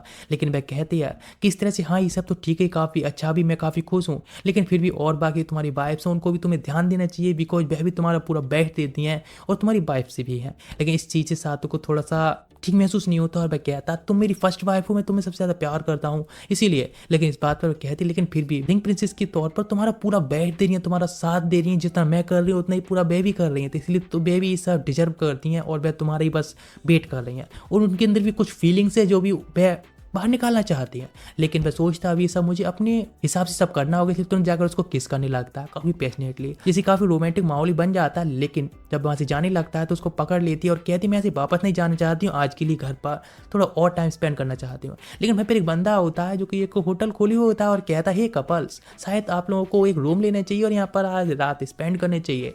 लेकिन इस बात पर तो सातों पे होता है तो खुद को तैयार करने लगता है हाँ इस जगह पर जाने के लिए, हाँ ठीक। लेकिन तभी सेमी बीच में बोलती है हम इस तरह से ठीक और इस तरीके में बाहर अपना टाइम स्पेंड करना ज़्यादा पसंद करेंगे। नेक्स्ट सभी लोग होते हैं जगह बैठे होते हैं तो एल्बेस्टर कहता है तुम सभी लोग अपने सामान है उसको पैक कर लेना चाहिए बिकॉज हम यहाँ से अब निकलने वाले अपनी न्यू जर्नी के लिए। जिसके बाद सब लोग प्रिपरेशन कर लेते हैं। साफिर अपनी सफीरा सिस्टर से कहती है कि हम लोग अभी जा रहे हैं, सिस्टर अपनी मैन का ख्याल रखना। नेक्स्ट पे लोग जा रहे होते हैं तो ओल्ड मैन बताता है हम लोग जाने वाले हैं लैंड ऑफ अर्थ जो कि कुछ डोर की एक जगह होने वाली है, लेकिन डोर डॉट्स हैं ज़्यादातर अभी वॉर के दौरान खत्म हो चुकी हैं, लेकिन फिर भी उन लोगों की जगह पर काफ़ी अलग मानते हैं। नेक्स्ट वो लोग आ चुकी होती हैं एक माउंटेन्स के पास में, जहाँ पर बताते हैं सारे माउंटेन्स तुम्हें दिख रहे हैं, उन्हें माउंटेन्स ऑफ बॉल भी कहा जाता है। इस तरह से 2 से 3 दिन और हो गई होती हैं और चलते चलते इस बात पर सातो कह रहा होता है कि अभी उसे काफ़ी ज़्यादा ही भूख भी लगी है। इस तरह से कुछ तो ओल्ड मैन देखो, हम लोग काफ़ी थक चुके हैं। मैं कहता हाँ ठीक है, तुम अकेले तो भूखे नहीं हो, काफ़ी सारे और भी लोग हैं जो कि हंग्री हैं। नेक्स्ट बिल्कुल नीचे तरफ देखने के लिए कहता है और कहते हैं यहाँ से तुम लोग शांति से आगे बढ़ना, वरना तुम लोग यहाँ पर नीचे जाने का मतलब है डेथ। बिकॉज वहाँ पर नीचे जब देखा जाता है तो बहुत बड़े खतरनाक मॉन्स्टर्स भी मरे पड़े होते हैं, इसलिए वह कहता है नीचे केवल डेथ है, इसीलिए तुम अपने आप को प्रिपेयर करके रखना और सामने साइड से चलना। लेकिन आगे तरफ जो माउंटेन्स दिख रहे होते हैं वो काफ़ी ज़्यादा ही होती हैं। तो इस बात पर रेलवेस्टर बताता है ये जो जगह है वह एबिस किंग के टाइम पर एक काफ़ी बड़ी एक बैटल फील्ड रह चुकी है, इसलिए यहाँ पर ये सब रिमाइंस बचे हैं वो सभी खतरनाक मॉन्स्टर्स के, जिनको तुम देख सकते हो कितना ज़्यादा खतरनाक है। और यहीं पर नीचे जाने के बाद हर किसी की हालत होने वाली है, लेकिन सभी लोग इतना डर रहे होते हैं। यहाँ तक सफीरा से वह कहता है वैसे यदि हमें कोई मॉन्स्टर का सामना करना पड़ता है या कोई दिक्कत होगी तो वैसे तुम ड्रैगन बदल के जा सकती हो, हम साथ में जा सकते हैं। लेकिन वो साइड से गुस्से में देखती है और कहती है हाँ आज ड्रैगन बन जाऊंगी तो कोई दिक्कत बात नहीं, लेकिन कल मुझे मेरी बॉडी में पूरा बहुत पेन होता है इस तरह से ड्रैगन में बदलने की वजह से। मैं कहते लेकिन तो बाकी गर्ल्स तो ठीक ही है ना, लेकिन वह गर्ल्स भी कभी डम्ब ऐसी होती हैं और कुछ नहीं, उन्होंने कोई प्रिपरेशन नहीं होती है, लग नहीं रखता है कि वे फाइट में अभी पार्टिसिपेट भी कर पाएंगी। लेकिन अभी वह क्या कर सकता है कि उन लोगों के ऊपर ही बचा होता है। इस बात पर मार्शल सामने आता है और कहता है कि ठीक है तो फिर हमें आज के लिए यहाँ पर वेट करना चाहिए और फिर नेक्स्ट डे हम यहाँ से निकलेंगे। नेक्स्ट पर कहाँ पर कैंप लगा लेते हैं, जिसके बाद सातों पहुँचता ओल्ड मैन के पास और कहता है वैसे ओल्ड मैन जो तुम कर रहे हो मुझे कुछ समझ नहीं आ रहा है, मतलब तुम जो कर रहे हो। वह कहता है तुम सीधी सीधी साफ साफ ठीक ठीक से बताओ जो कहना चाहते हो। पर कहने लगा अरे मेरा मतलब यही है कि जिस तरह से मैं एक रिंकिंग के तौर पर हूँ तो मुझे कोई भी एक पार्टी है जो मेरे उसके साथ में हाँ सब कुछ ठीक चला है, वैसे जो गर्ल्स हैं बाकी उसके साथ में हाँ लगभग सब कुछ ठीक है, लेकिन उनके लिए वो काफ़ी अनवांटेड लग रहा है। मतलब और जिस तरह से उन सभी के लिए लग रहा है वह एक ऐसा व्यक्ति लग रहा है कि उससे किसी को भी कोई होप नहीं है, ना ही कोई पूरे वर्ल्ड में कोई उससे होप कर सकता है और ना ही कोई वे चाहते भी हैं उसको कि हाँ वह एक हीरो के तौर पर है। लेकिन वह ओल्ड मैन कहता है इस तरह से वैसे वर्ल्ड में देखा है तो काफ़ी बड़ा वर्ल्ड है और हाँ हर किसी के लिए तुम इस तरह से हो सकते हो, मतलब हर कोई तुम्हें नहीं चाहेगा कि तुम एक हीरो के तौर पर हो, लेकिन फिर भी तो इस बात से वह यही समझ लेता है कि शायद कोई उसे नहीं चाहता है तो वह एक हीरो के तौर पर एक रिंकिंग के तौर पर बिल्कुल यूजलेस है, उसकी पावर्स बिल्कुल बेकार है, इसीलिए सब बेकार ही है। लेकिन ओल्ड मैन कहता है तो बताएं एबिस किंग भी इतना स्ट्रॉन्ग है कि वह काफ़ी सारी क्रीचर्स वगैरह उन सभी को कंट्रोल कर सकता है, बड़ी बड़ी उसकी मॉन्स्टर्स की आर्मी भी है, तो इसीलिए तुम एक रिंकिंग के तौर पर काफ़ी बड़ी एक भूमिका निभाओगे जहाँ पर उसको कंट्रोल करने के लिए उसके फाइट करने के लिए। तो ये बात तो समझ जाता है कहा कि रिंकिंग है वह काफ़ी बड़ी एक भूमिका रखता है एक एबिस किंग के खिलाफ उससे फाइट करने के लिए, तो मतलब ये जरूरी भी है। लेकिन ये बात को और भी अच्छा बताता है कि जब उसके ग्रैंडसन होंगी जिसके साथ फिर रहेगा टाइम स्पेंड करेगा तो और भी अच्छा है। इस तरह से नेक्स्ट वो आगे तरफ जर्नी पर निकल जाती हैं, जिसके बाद आगे उन्हें पता चलता है कि लैंड ऑफ अर्थ बस सामने तरफ पहुंच चुके हैं। लेकिन साथ ही बात होती है कि डिस्ट्रक्शन जो देखता है उसको देखकर शॉक रह जाता है। तो एल्बास्टर ओल्ड मैन बताना स्टार्ट करता है ये सब डिस्ट्रक्शन वह एवियस किंग की वजह से हुई है, जिस तरह से उसने अटैक किया था डोर्स के ऊपर बार बार अटैक किया था, जिस वजह से लगभग उनकी जो स्पीसीज है उसको खत्म कर दिया था। लेकिन सैफर वहीं बैठती है और कहती है ठीक है मैं यहीं पर थोड़ा रेस्ट करूँगी, तुम लोग जाकर रिंग की खोज करो और मैं तो ये इंतजार करती हूँ। लेकिन ग्रेनेट कहती है इस तरह से हम यहाँ पर आ चुके हैं तो इसलिए साथ में चलना आगे ठीक रहेगा, लेकिन वो उससे बहस करने लगी होती है। हिमी और बाकी सारे लोग होते हैं अब साथ में मिलकर पहुंच जाते हैं आगे तरफ, एक जगह सी दिखती है वहाँ पर एंशिएंट जगह, लेकिन जहाँ पर उसे एक ह्यूमन टाइप फिगर सा दिखता है। सातों को कहता है कि ये क्या है, तो इस बात पर ओल्ड मैन बताना स्टार्ट करता है चिंता मत करो मैं जरूरी सॉर्सर यूनिट से एक होगा जो उनको डॉट्स ने बनाया है, जो कि मैजिक से केवल ऑपरेट होते हैं। इस बात पर नेफ्टी जी बताती है हाँ बिल्कुल इस तरह से एक सॉर्सर यूनिट थी जो कि सब डॉट्स ने बनाई थी, इसके बारे में किसी को नहीं पता है, लेकिन कैसी सारी मैजिक से ऑपरेट होते हैं। इस तरह काफ़ी सारी चीज़ें हैं जो कि डॉट्स ने बनाई हैं जो कि सारी मैजिक से ऑपरेट्स होते हैं, इनके बारे में किसी को कुछ नहीं पता है। अचानक से सॉर्सर यूनिट होती है, उनमें से एक और बंदा उस तरफ अटैक करने आता है जो कि ठीक ठाक चल रहा होता है। सातों पर आकर अटैक करता है, कहता है हमें क्या करना चाहिए। ओल्ड मैन कहता है मुझे लगता है जो सॉर्सर यूनिट का ये बंदा है इन सोल्जर है वे जरूरी डार्कनेस द्वारा कंट्रोल किए जा रहे हैं, इसीलिए हमें उसको रोकना होगा खत्म करना होगा। लेकिन जिस तरह से आप लोग सामने फाइट के लिए तैयार होते हैं तो तुरंत ही एक अटैक करता है मैजिक रिंग से, जिससे कि एक बॉल क्रिएट करता है जो कि सातों और बाकी सारे लोग होते हैं बीच में बढ़ चुकी होती है।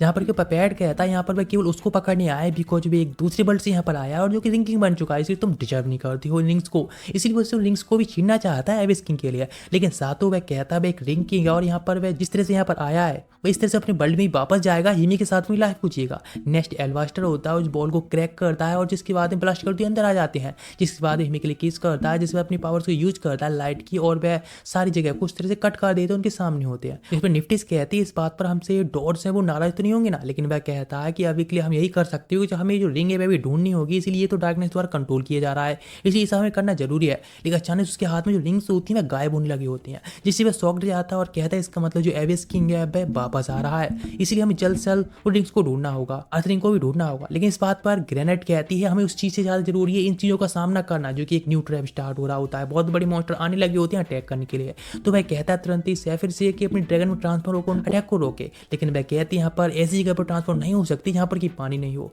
तो केवल सातों के पास में बचा होता है रास्ता, इसलिए अपने स्वाट से अटैक करना स्टार्ट करता है। लेकिन अभी इतनी ज़्यादा वीक पड़ रही होती हैं कि वह यहाँ से भाग नहीं पड़ता है। लेकिन सामने से एक और बॉल खड़ी कर दी जाती है एबिस किंग द्वारा, मतलब वे एक पूरी तरह से एक ट्रैप में फंस चुकी होती हैं जो कि एबिस किंग ने क्रिएट किया होता है। ओल्ड मैन पर घुटनों पर आ जाता है और कहने लगता है जब तक कि 5 रिंग नहीं मिलेंगी रिंग किंग के लिए तब तक वह रिंग किंग की पावर्स को यूज नहीं कर पाएगा। लेकिन सातो कहता है कि ओल्ड मैन इसको थोड़ा चेयरअप करने के लिए और कहता भी हमारी होप खत्म नहीं हुई है, मैं जाकर उस रिंग की ढूंढने की ट्राई करता हूँ। लेकिन जिस तरह से सारे मॉन्स्टर्स आते हैं तो एलवास्टर कहता है कि जो एबिस किंग है इस तरह से इतनी इजीली तो उस रिंग को नहीं ढूंढने देगा, इसीलिए तुरंत ही वो एक प्रोटोकॉल तैयार करने लगता है उनको टेलीपोर्ट करने के लिए और कहता तुम लोग यहाँ से जाना होगा, अपनी लाइफ को बचाना होगा। और कहता है प्रिंसेस का तुम ख्याल रखना, अपनी लाइफ को जीना। लेकिन ओल्ड मैन से वह कहता है ओल्ड मैन तो मेरे साथ में आ जाओ ना। तो वह कहता नहीं, यहाँ पर किसी को रुकना होगा जिससे कि इस पोर्टल को क्लोज भी किया जा सके ना। लेकिन तभी हिमी होती जाने लगती ओल्ड मैन तरफ, लेकिन अचानक से पोर्टल होता है क्लोज हो जाता है। लेकिन मार्सी यहाँ पर रुक गया होता है तो ओल्ड मैन माफी मांगता है कि मेरे वजह से तुमको यहाँ पर रुकना पड़ा। लेकिन इस बात मार्सी कहता है ये तो मेरे लिए काफी ऑनर की बात है कि ग्रेटेस्ट सेज के साथ में मिलकर फाइट करने वाला है। लेकिन अब सभी लोग होते हैं फाइट के लिए तैयार हो जाते हैं उन सभी मॉन्स्टर को खत्म करने के लिए। इधर भी लोग दूसरे मॉडल वर्ल्ड में पहुंच चुके होते हैं सातों के बारे में, यहाँ पर कि सभी लोग होते हैं सबसे पहले शॉपिंग करने के लिए आए होते हैं। सारी गर्ल्स होती हैं, न्यू जो क्लॉथ्स होती हैं हिमी ट्राई करा रही होती है बिकॉज इसको सब कुछ नॉलेज है यहाँ किसी लिए, इसलिए अपने शॉपिंग में लग जाते हैं जहाँ पर कि नेफ्टिस होती है और भाई गर्ल्स उन सभी पर काफ़ी अच्छी कपड़े लग रही होती हैं। वहाँ पर और भी लोग होती हैं, भाई इस तरह सोचने लगता है कि ये गर्ल्स कैसी हैं, मतलब एक गर्ल जो ग्रेनेट है उसके फर्स होती हैं और निफ्टिस है उसके बड़े बड़े कान भी होते हैं, इसलिए वो उसके बारे में काफ़ी खुश खुश बातें कर रही होती हैं। नेक्स्ट देखता है कि हिमी जो कि कितनी ज़्यादा बिजी है शॉपिंग में, तो वह सोचने लगता है कि क्या सच में इसको अपने एल्डवास्टर जो ओल्ड मैन उसके बारे में इतनी जल्दी भूल गई। लेकिन वह काफ़ी हैप्पी होती है इस तरह से अभी यहाँ पर टाइम स्पेंड करना उस वर्ल्ड को बचाने से, तो काफ़ी अच्छा ही है ना। नेक्स्ट में सभी लोग होते हैं जो बैठ जाते हैं खाना खाने के लिए और नेक्स्ट बात करते हैं कि हमें नेक्स्ट क्या करना चाहिए। इस बात पर ग्रेनेड कहती है शायद हमें कोई रास्ता ढूंढना ही चाहिए जिससे कि हम उस वर्ल्ड में वापस जा सकें, कोई टेलीपोर्टर। साथ कहता है कि सच में ये पॉसिबल है कि हम उस वर्ल्ड में वापस जा सकें। लेकिन इस बात पर निफ्टिस कहती है कि हाँ शायद ऐसा हो सकता है कि हम कोई इस वर्ल्ड के और उस वर्ल्ड के कोई करीबी जगह ढूंढ लें जिससे कि हम उस वर्ल्ड में जा सकें। सेफर का भी सेम कहना होता है। लेकिन इस तरह से वे पूरे दिन ढूंढने के बाद कुछ भी नहीं मिला होता है, इसलिए शाम टाइम बात लेने के जाते हैं। बात लेने के बाद सारी गर्ल्स होती हैं सेपरेट रूम में चली जाती हैं। हिमी होती है जो कि सातों के साथ में आई होती है। लेकिन साथ जब उसको देखता है जो कि हाँ लगभग नॉर्मल लग रही होती है तो पूछता है कि उसके साथ में क्या हुआ, मतलब जिस तरह से है उसे कोई दिक्कत नहीं मालूम पड़ रही है। तो वह कहती है हाँ मैं जब अपने रूम में आई थी तो वहाँ पर मुझे एक लेटर मिला था जहाँ पर कि एल्वेस्टर यानी उसके ग्रैंडफादर ने कहा था कि यदि सब चीज़ें ठीक से नहीं हो पाती हैं इसीलिए तुम्हें इस वर्ल्ड में वापस आना पड़ेगा। यहाँ पर तो अपनी लाइफ को अच्छे से जीने, यहाँ पर उन्होंने कुछ पैसे भी छोड़ दिए होते हैं कि अपनी लाइफ को एंजॉय करें, इसलिए रोने भी लगी होती है कि उनको शायद ऐसा लगता था कि ऐसा कुछ हो सकता है। नेक्स्ट डे इस तरह दिन बीतते जा रहे होती हैं और वे स्कूल में भी आया होता है हिमी के साथ में, जहाँ पर कि लोग से बात करने ट्राई कर रहे होते हैं फ्रेंड्स के बारे में। जिसके फ्रेंड्स होते हैं वह सारे अलग और जो कि घर पर जाकर रह रहे होते हैं, अपने टाइम को स्पेंड कर रहे होते हैं। इस तरह से दिन बीतती जा रही होती हैं। अब काफ़ी हद तक इस जगह के आदी होते गए होते हैं। निफ्टिस जो कि सातों के वर्ल्ड के बारे में ज़्यादा ज़्यादा जानना चाहती है इसलिए ज़्यादा बुक पढ़ रही होती है। लेकिन ग्रेनेट होती है जो कि बाहर की सारी कैट के साथ बात कर रही होती है। लेकिन सेफर जो कि अलग अकेली बैठी रहती है और बस अपने सपनों में खोई रहती है। लेकिन सातो जो कि जिसका पोर्टल खुला था वहाँ पर वह बार बार जंगल में जाता ही रहता है। लेकिन तभी हिमे उसके पास जाती है और कहते हैं अगर इस तरह से जंगल में क्यों आता है। तो सातो कहता है कि सच में तुम उस वर्ल्ड में वापस नहीं जाना चाहती हो, इतना सब कुछ हो गया तुम अपने ग्रैंडफादर को बचाना नहीं चाहती हो। लेकिन मैं थोड़ा इमोशनल होने लगती है और कहती तुम्हें पता है ग्रैंडफादर ने कहा था कि तुम यहाँ पर अपनी वाइफ से या फिर सभी प्रिंसेस हैं उन सभी का ख्याल रखना, उसका टाइम स्पेंड करना, उन्हें खुश रखना। लेकिन तुम ये क्या कर रहे हो, तुम उसके सारे में थोड़ा चिंता करनी चाहिए भी जिससे उसमें टाइम को स्पेंड कर रही हैं, उनके साथ तुम्हें टाइम स्पेंड करना चाहिए। लेकिन इस बात को गुस्से में आता है और उसको दूर करता है और कहता है कि सच में मैं वहाँ पर जाना चाहता हूँ और उस वर्ल्ड को। लेकिन अचानक से एक लाइट चमकती है और जो कि एक छोटी सी खिड़की टाइप जहाँ से कि एक गर्ल आकर गिरी होती है, जिसको देखने के बाद वह लोग भी शॉक्ड हो जाते हैं। लेकिन वह गर्ल इस तरह से हिमी और सातो को देखती है तो उसको कहती है शायद उसकी जरूरत नहीं है, फिर वो गलत टाइम पर आ गई इसलिए तुरंत ही वापस जाने लगती है। लेकिन सातो तुरंत ही उसे रोकता है और कहता है तुम अपने बारे में बताओगे कि आखिर क्या चल रहा है। इस बात पर अपना इंट्रोडक्शन देती है, इसका नाम एम्बर है और वह डॉर्स है उनकी तरफ से आई हुई है। डॉर्स यहाँ पर की पॉपुलेशन में काफी ज्यादा कम हो चुकी है, एबेस द्वारा लगभग सब लोग खत्म कर दिए गए हैं, इसलिए उसको क्रिएट किया गया है जो कि एक रिंग प्रिंसेस के तौर पर रिंग को प्रोटेक्ट कर रही है। और यहाँ पर कह सकते हैं उसका भी एक रिप्लेसमेंट कह सकते हैं प्रिंसेस का है, जहाँ पर जो रिंग उसके पास में होती है वह अभी उसको सुरक्षित करने के लिए यहाँ पर इस बल्ब में भेज दी गई है, जैसे यहाँ पर वह सुरक्षित कर सके। और उसके करीब जाती है और उसे कहती है कि सैकड़ों सालों से वो उसका ही बस वेट कर रही थी आगे देने के लिए, जिससे कि बजाय अब वह उस बल्ब को प्रोटेक्ट करने के लिए जा सकते हैं। लेकिन हिमी होती है कहती है हम इस बल्ब को प्रोटेक्ट नहीं करना चाहती हैं और हमें सबसे मतलब नहीं है।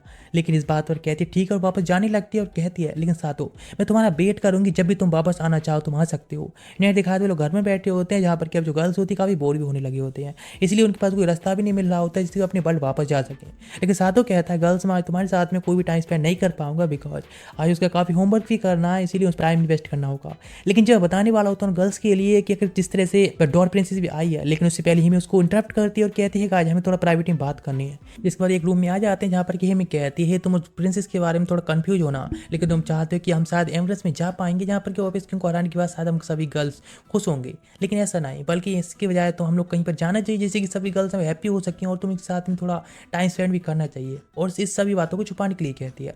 नेक्स्ट जब जा रहा होता है साथ तो जहाँ पर कि भाई डॉर प्रिंसेस आ जाती है और उससे कहती है आखिर उसने क्या सोचा है। नेक्स्ट उसके साथ में दिन स्पेंड करती है और जिसके बाद वह कुछ मार्केट में गए होते हैं शॉपिंग के लिए, जहाँ पर एक फ्रूट शॉप को देखती है, इसके बाद वहाँ से कुछ फ्रूट भी बाय करके दे देता है। जिस बाद शाम टाइम पर जाने से पहले कहती है इस तरह से वह उसके पास आती रहेगी और आखिर उसका क्या प्लान है जाने के बारे में। नेक्स्ट फिर से उसके पास आती है और फिर से पहुंच रही होती है आखिर एम्ब्रेस जाने के बारे में उसका क्या प्लान है कि वह जाना चाहता है। लेकिन वह कहता है हाँ, लेकिन ऐसा कुछ करने के लिए अभी कुछ संबंध नहीं है, बिकॉज उसकी जो वाइफ्स हैं या फिर कहते हैं में बाकी सारे लोग हैं उस पर बिलीव नहीं करते हैं कि वह एबिस किंग को इस तरह से हरा पाएगा। इस बात पर कहती है ठीक है, लेकिन फिर भी मेरी जो ड्यूटी है मैं उस ड्यूटी को निभा रही हूँ। तुम जाना चाहो या नहीं जाना चाहो, मैं एक प्रिंसेस के तौर पर तुम्हारे पास आती रहूंगी तुम्हारा ख्याल रखने के लिए, और इस तरह से तुमसे पूछती रहूंगी एम्ब्रेस जाने के लिए। जिसकी बात सुनने के बाद साथ काफी इंप्रेस्ड होता है, लेकिन वह सारी जो रिचुअल्स होती है मैरिज की रिचुअल करता है, जिसके बाद उसको रिंग देने के लिए कहता है जिससे कि वह उसके साथ अब जाने के लिए तैयार है एम्ब्रेस के लिए। लेकिन जब वह घर वापस आया होता है जहाँ पर हेमी काफ़ी इमोशनल दिख रही होती है, उसके पास जाती है और कहती है बस सच में काफ़ी ज़्यादा ही सेल्फिश हो रही थी इस तरह से उसके साथ के लिए। लेकिन वह कहता है ठीक है तो हम लोगों को अभी एम्ब्रेस वापस जाना चाहिए, मैं जाने के लिए कह रहा हूँ। लेकिन वो तुरंत मना कर देती है और कहते नहीं बिल्कुल नहीं, मैं नहीं चाहती हूँ वहाँ पर जाओ, मैं बस यहीं पर रहना चाहती हूँ होम वाइफ के तौर पर अपने चाइल्ड के साथ में ग्रोथ देखना चाहती हूँ तुम्हारे साथ। मैं नहीं चाहती हूँ कि फादरलेस सन्स हो मेरे। इस बात पर कहते हैं चिंता ना करने के लिए, मैं जानता हूँ तुम्हारे लिए सब क्यों कर रही हो, मैं तुम्हारी फीलिंग्स को समझता हूँ, लेकिन फिर भी हमें एम्ब्रेस वापस जाना होगा, उस वर्ल्ड को सेव करना होगा जहाँ पर तुम्हारे ग्रैंडफादर हैं उनको भी बचाना होगा। इसकी सब बड़ी बातों को सुनकर वह काफ़ी इमोशनल होती है और उसकी बातों को समझती है और कहती है ठीक है हम हमारी वर्ल्ड में जाने के लिए तैयार हैं। नेक्स्ट जब वो कुछ करने वाले होते हैं उससे पहले यहाँ पर आ जाती है अर्थ प्रिंसेस। एम्बर कहती है अभी इस सब के लिए टाइम नहीं बचा है, इसलिए हमें और हमको अभी के भी जल्दी निकलना होगा। लेकिन यहाँ पर ग्रेनेड भी आ जाती है दोनों प्रिंसेस को पकड़ने के बाद और कहती है हम लोग भी तैयार है, लेकिन इससे बड़ी प्रॉब्लम एक और जिसको हमें पहले सॉल्व करना होगा। लेकिन हमें जो भी जाने के लिए तैयार होती है और कहते हैं ठीक है हम लोग साथ में आप निकलते हैं। जिस बात ग्रेनेड कहती है ठीक, और वो सभी लोग होते हैं जाने के लिए तैयार होते हैं, इसलिए तुरंत ही टेलीपोर्टर में जाते हैं, वहाँ से टेलीपोर्ट हो जाते हैं। जो कि सभी लोग आए होते हैं एडने का, यानी जो कि लैंड ऑफ अर्थ में एक पैलेस होता है सभी डॉर का वहाँ पर, जहाँ पर कि जब एम्बर देखती है आसपास में तो सब कुछ खत्म हो चुका था, वहाँ कुछ नहीं होता है। लेकिन तब ग्रेनेड कहती है मुझे काफ़ी ब्लड की स्मेल आ रही है, जो कि काफ़ी आगे तरफ है, हमें आगे जलना चाहिए। इस बात की शौक उठती है कि यहाँ पर सच में ह्यूमंस भी हैं। लेकिन एक जो फंक्शन होता है एम्बर के अंदर लाइट्स का भी उसको एक्टिवेट करती है, समय स्कैन करती है, लोगों को देखने में हेल्प करती है, जहाँ पर पता चलता है काफ़ी सारी मॉन्स्टर्स की हजारों बॉडीज पड़ी होती हैं और यहाँ पर ह्यूमंस की भी हजारों बॉडीज पड़ी होती है। देखकर शॉक्ड जाती है कि सच में इतनी बड़ी भयानक यहाँ बैटल हो चुकी है कि इस वर्ल्ड के अंदर अभी ह्यूमंस भी बचे हैं। लेकिन ग्रेनेड आगे तरफ जाती हिल पे और देखने लगती है, जहाँ उन्हें पता चलता है कि सामने तरफ काफ़ी सारी ह्यूमन फोर्सेस हैं जो कि आगे तरफ बढ़ रही हैं। उनकी तरफ काफ़ी सारे एबिस किंग के जो मॉन्स्टर्स हैं वे भी अटैक नहीं जा रहे हैं। उन्हें तो पता चल जाती है अभी भी इस वर्ल्ड के अंदर काफ़ी सारे ह्यूमंस हैं, इसलिए सातों कहता है ठीक है अभी मेरा टाइम आ चुका है एक रिंग किंग के तौर पर जाकर सामने अटैक करने के लिए। लेकिन दिखाते एबिस किंग भी सेम अपनी पावर्स को यूज करता है रिंग की और वह अटैक कर देता है, सारी ह्यूमन फोर्सेस को खत्म करना स्टार्ट करता है। लेकिन साथ ही जाने के लिए तैयार होता है तो उसके पास में एम्बर आती है और कहती है कि तुम ज़्यादा से ज़्यादा हो सके तो एबिस किंग के ऊपर एक स्नेक अटैक करना जिससे कि हम अपर हैंड ले सकें। तब ये जाने को होता है तो हिमी तुरंत ही चिंता से उसको आवाज़ को देती है और जिसके बाद रिचुअल करने के बाद वो आगे तरफ निकल चुके होते हैं। जैसे स्पीड से जाने लगता है तो डिंक्सी पावर यूज करके एक अटैक करता है। एबिस किंग की जो मॉन्स्टर्स होते हैं उन सभी को अटैक के साथ में खत्म करता जा रहा होता है। आखिरकार वह सामने खड़ा होता है एबिस किंग जो कि उसे देख रहा होता है और कहता है ओह तो तुम सामने आ गए। लेकिन अचानक से ही उसकी रिंग से आवाज आ रही होती है तुम एक रिंग किंग के तौर पर यहाँ तक इतने आगे बढ़ चुकी हो और तुम इन सभी रिंग्स को इकट्ठा करने में कामयाब हो चुकी हो। चलो तो ठीक है मैं तुम्हें अब गाइड करता हूँ आगे की तरफ। नेक्स्ट 5 जो रिंग्स होती हैं मिलकर एक रिंग बदल जाती है जो कि एक ही फिंगर में उसकी होती है, जिसके बाद रिंग किंग्स की पावर्स होती हैं उसकी एक्टिवेट होने लगी होती है। स्पीड से जाकर अटैक कर देता है एबिस किंग के ऊपर, लेकिन जिसके साथ में एबिस किंग की जो फोर्सेस होती हैं सारी वे भी खत्म होने लगी होती हैं। एक अटैक के बाद ही इतना एग्जस्टेड हो चुका होता है कि खड़ा नहीं हो पा रहा होता होता है। इस बात पर हिमे कहती कि हम जीत गए एविस किंग से, लेकिन एविस किंग की आधी बॉडी उसने कट कर दी होती है। लेकिन लोग देखते हैं तो वह तो वहीं पर ढेर हो चुका होता है। निफ्टिस कहते नहीं ये सब ठीक नहीं है। नेक्स्ट एविस किंग देखता है और कहता तुम सच में एक चलते फिरते एक पपेट यो न्यू पपेट ह्यूमंस का और कुछ नहीं। वो उसको खत्म करने के लिए जाने लगा होता है। सारी गर्ल्स काफ़ी मायूस होती हैं, अगर हमने गलती कहाँ पर कर दी। लेकिन ग्रैंड तुरंत स्पीड से जाने लगती है उसकी हेल्प करने के लिए, जिसके पीछे पीछे निफ्टिस और बाकी सारी गर्ल्स होती हैं वह भी जाने लगती हैं जिससे उसका साथ दे सके। इधर एबिस किंग होता है जो कि अब खत्म करने जा रहा होता है सातों के लिए, लेकिन तुरंत ही एंड टाइम पर पहुंच जाते हैं ग्रेनेड जो कि जंप करके उस पर अटैक कर देती है। जिसमें सातों अपने आप को देखता है तो उन सभी गर्ल्स उसकी वाइफ्स के बीच में ही होता है। जिसके बाद वह एबिस किंग होता है वह भी काफी गुस्से में आने लगता है। इस तरह से और भी लोग आगे जो खुद को सेक्रीफाइस कराना चाहते हैं, अपनी काफी सारी ब्लैक आर्मी को समन करने लगता है और अटैक करने के लिए कहता है। इधर सातों जो कि अचानक से ही बेहोश हो जाता है जब उसे दिखाई देता है तो किले की चीज गेम के साथ में वह अपने घर पर है, उसके बनाए हुए खाना खा रहा है और अपने टाइम को स्पेंड कर रहा है। लेकिन जब उसे होश आया होता है तो देखता है कि सारे लोग एक बड़ी ऊपर उड़ते जा रहे हैं जहाँ पर कि एल्वेस्टर भी है। वो सोचता है साथ में एल्वेस्टर के साथ में हेल में जा रहा है जो कि हम सब लोग ही मर चुके हैं। एल्वेस्टर बताना स्टार्ट करता है तुम लोग मरे नहीं हो, हम सभी लोग ही जिंदा हैं। नेक्स्ट दिखाया जाता है जब लोग मरने वाले होते सभी तो उस टाइम पर एल्वेस्टर आकर अपनी एक लाइट मैजिक यूज करता है जिसके साथ में उन सभी को रेस्क्यू कर लिया जाता है और बताता है ये सब प्रिंसेस मैरिड हैं, उनकी हेल्प से हो पाया जिस वजह से हम लोग आज जीवित हैं कह सकते हैं। बताने लगता है जब हम लोग फाइट कर रहे थे उन सभी मॉन्स्टर के साथ में तो उस टाइम हम लोग भी इतने खतरे में आ गए थे, लेकिन प्रिंसेस मैरिड थी, उन्होंने हमें बचा लिया, अपनी फोर्सेस के साथ में अटैक करके हमको सेव कर लिया, इसीलिए हम लोग अभी सेफ हैं और अभी नॉर्मल सब कुछ चल रहा है। इस बात सातों माफी मांगता है कि इस तरह से एबिस किंग को हराने में कामयाब नहीं रह सका, वो सच में यूजलेस है। इस बात ओल्ड मैन कहता है अभी एबिस किंग उससे भी आर्मी को लेकर वापस चला गया है, इससे ये तो पता चल रहा है कि तुमने उसको इतने ज्यादा इंजर्ड तो कर ही दिया है कि शायद उसको अभी तो टाइम लगने वाला है रिकवर होकर वापस आने में। नेक्स्ट वे लोग पहुंच जाते हैं पास की एक सिटी में जहाँ पर कि सारे जो भी लोग देखते हैं कि रिंग किंग भी वापस आ चुका और हम लोग सेफ भी हो चुके हैं। ये सब लोग काफी खुश होते हैं, लेकिन एल्वेस्टर होता है जो कि उन सभी को अलग बुलाता है और बात करता है आखिर तुम लोग इस तरह से उसको हराने में कामयाब क्यों नहीं रह पाए। सातों में पहुंचता है हाँ तो इसमें हम लोग काफी है ना, हम लोग ये सब करने के लिए आखिर ये सब क्यों नहीं हुआ। इस बात पर एल्वेस्टर के पास में पहले तो कोई आंसर नहीं होता है, लेकिन फिर आंसर देता है और कहता है लीजेंड के जो कहते हुए आए हैं यहाँ पे जो कहानी सुनी है उसके अकॉर्डिंग जो ब्लैक रिंग्स हैं वह एबिस किंग के लिए प्रोसेस नहीं करती हैं। इस बात पर सेवर कहती है कि उसका मतलब क्या है साफ साफ कहे भाई क्या लगता है तुम लोग को स्ट्रॉन्ग बनना होगा और साथ में रहना होगा और जिसके बाद तुम लोग को प्लॉट डेवलप करना होगा जैसे कि तुम काफी स्ट्रॉन्ग बन सके। काफी डर्टी थॉट्स हैं जिस वजह से गर्ल्स होती हैं एम्बेरस्ड होती हैं, लेकिन इस बात पर वहाँ एमआर से आ जाता है और कहते हैं गाइस तुम लोगों को देखकर मुझे काफी खुशी हुई। साथों में कहता है ये काफी अच्छा ही है कि तुम भी अभी जीवित हो। नेक्स्ट बताने लगता है कि लीजेंड्स का कहा जाए तो पहले रिंग किंग्स थी, उसके साथ में जो उसकी वाइफ थी वह भी इस तरह से फाइट किया करती थी साथ में ही बैटल के दौरान, इसी तुम सभी प्रिंसेस को भी मिलकर फाइट करने के लिए साथ में जाना होगा साथों के। लेकिन इस बात पर ग्रैंड बताती है यहाँ पर हिमे और निफ्टेज वे दोनों तो यूजलेस प्रिंसेस हैं, वे आखिर क्या ही फाइट कर सकती हैं। तो वे कहते हैं हाँ इसीलिए मुझे उन सभी को भी ट्रेनिंग दिलानी होगी जिससे तुम बैटल में फाइट कर सको, जिसकी उसने किसी और को बुलाया है जो कि एक गर्ल आती सामने और जिसको देखकर पता चल रहा होता है कि हिमे की एक लिटिल सिस्टर होती है जो कि उन सभी गर्ल्स को प्रिपरेशन कराने वाली होती है और तैयार कराने वाली होती है उस वॉर के लिए। यहाँ पर देखकर तो वह भी सब शौक रह जाता है कि सच में ये काफ़ी रहेगा। इसी साथ में इस सीरीज यहीं पर फुल्ली खत्म होती है। यदि ऐसी और सीरीज देखनी है तो हमारे चैनल को चेकआउट कर सकती है और काफ़ी सारी प्लेलिस्ट भी बना दी गई हैं, जाओ और पूरे चैनल को एक बार में चेक कर लो, जो भी एनीमे नहीं देखी है एंजॉय करो। तो वीडियो को लाइक कर देना, एक कमेंट भी करके बता देना कि सीरीज कैसी लगी। तो मिलती है नेक्स्ट एपिसोड में, गुड बाय, सायोनारा।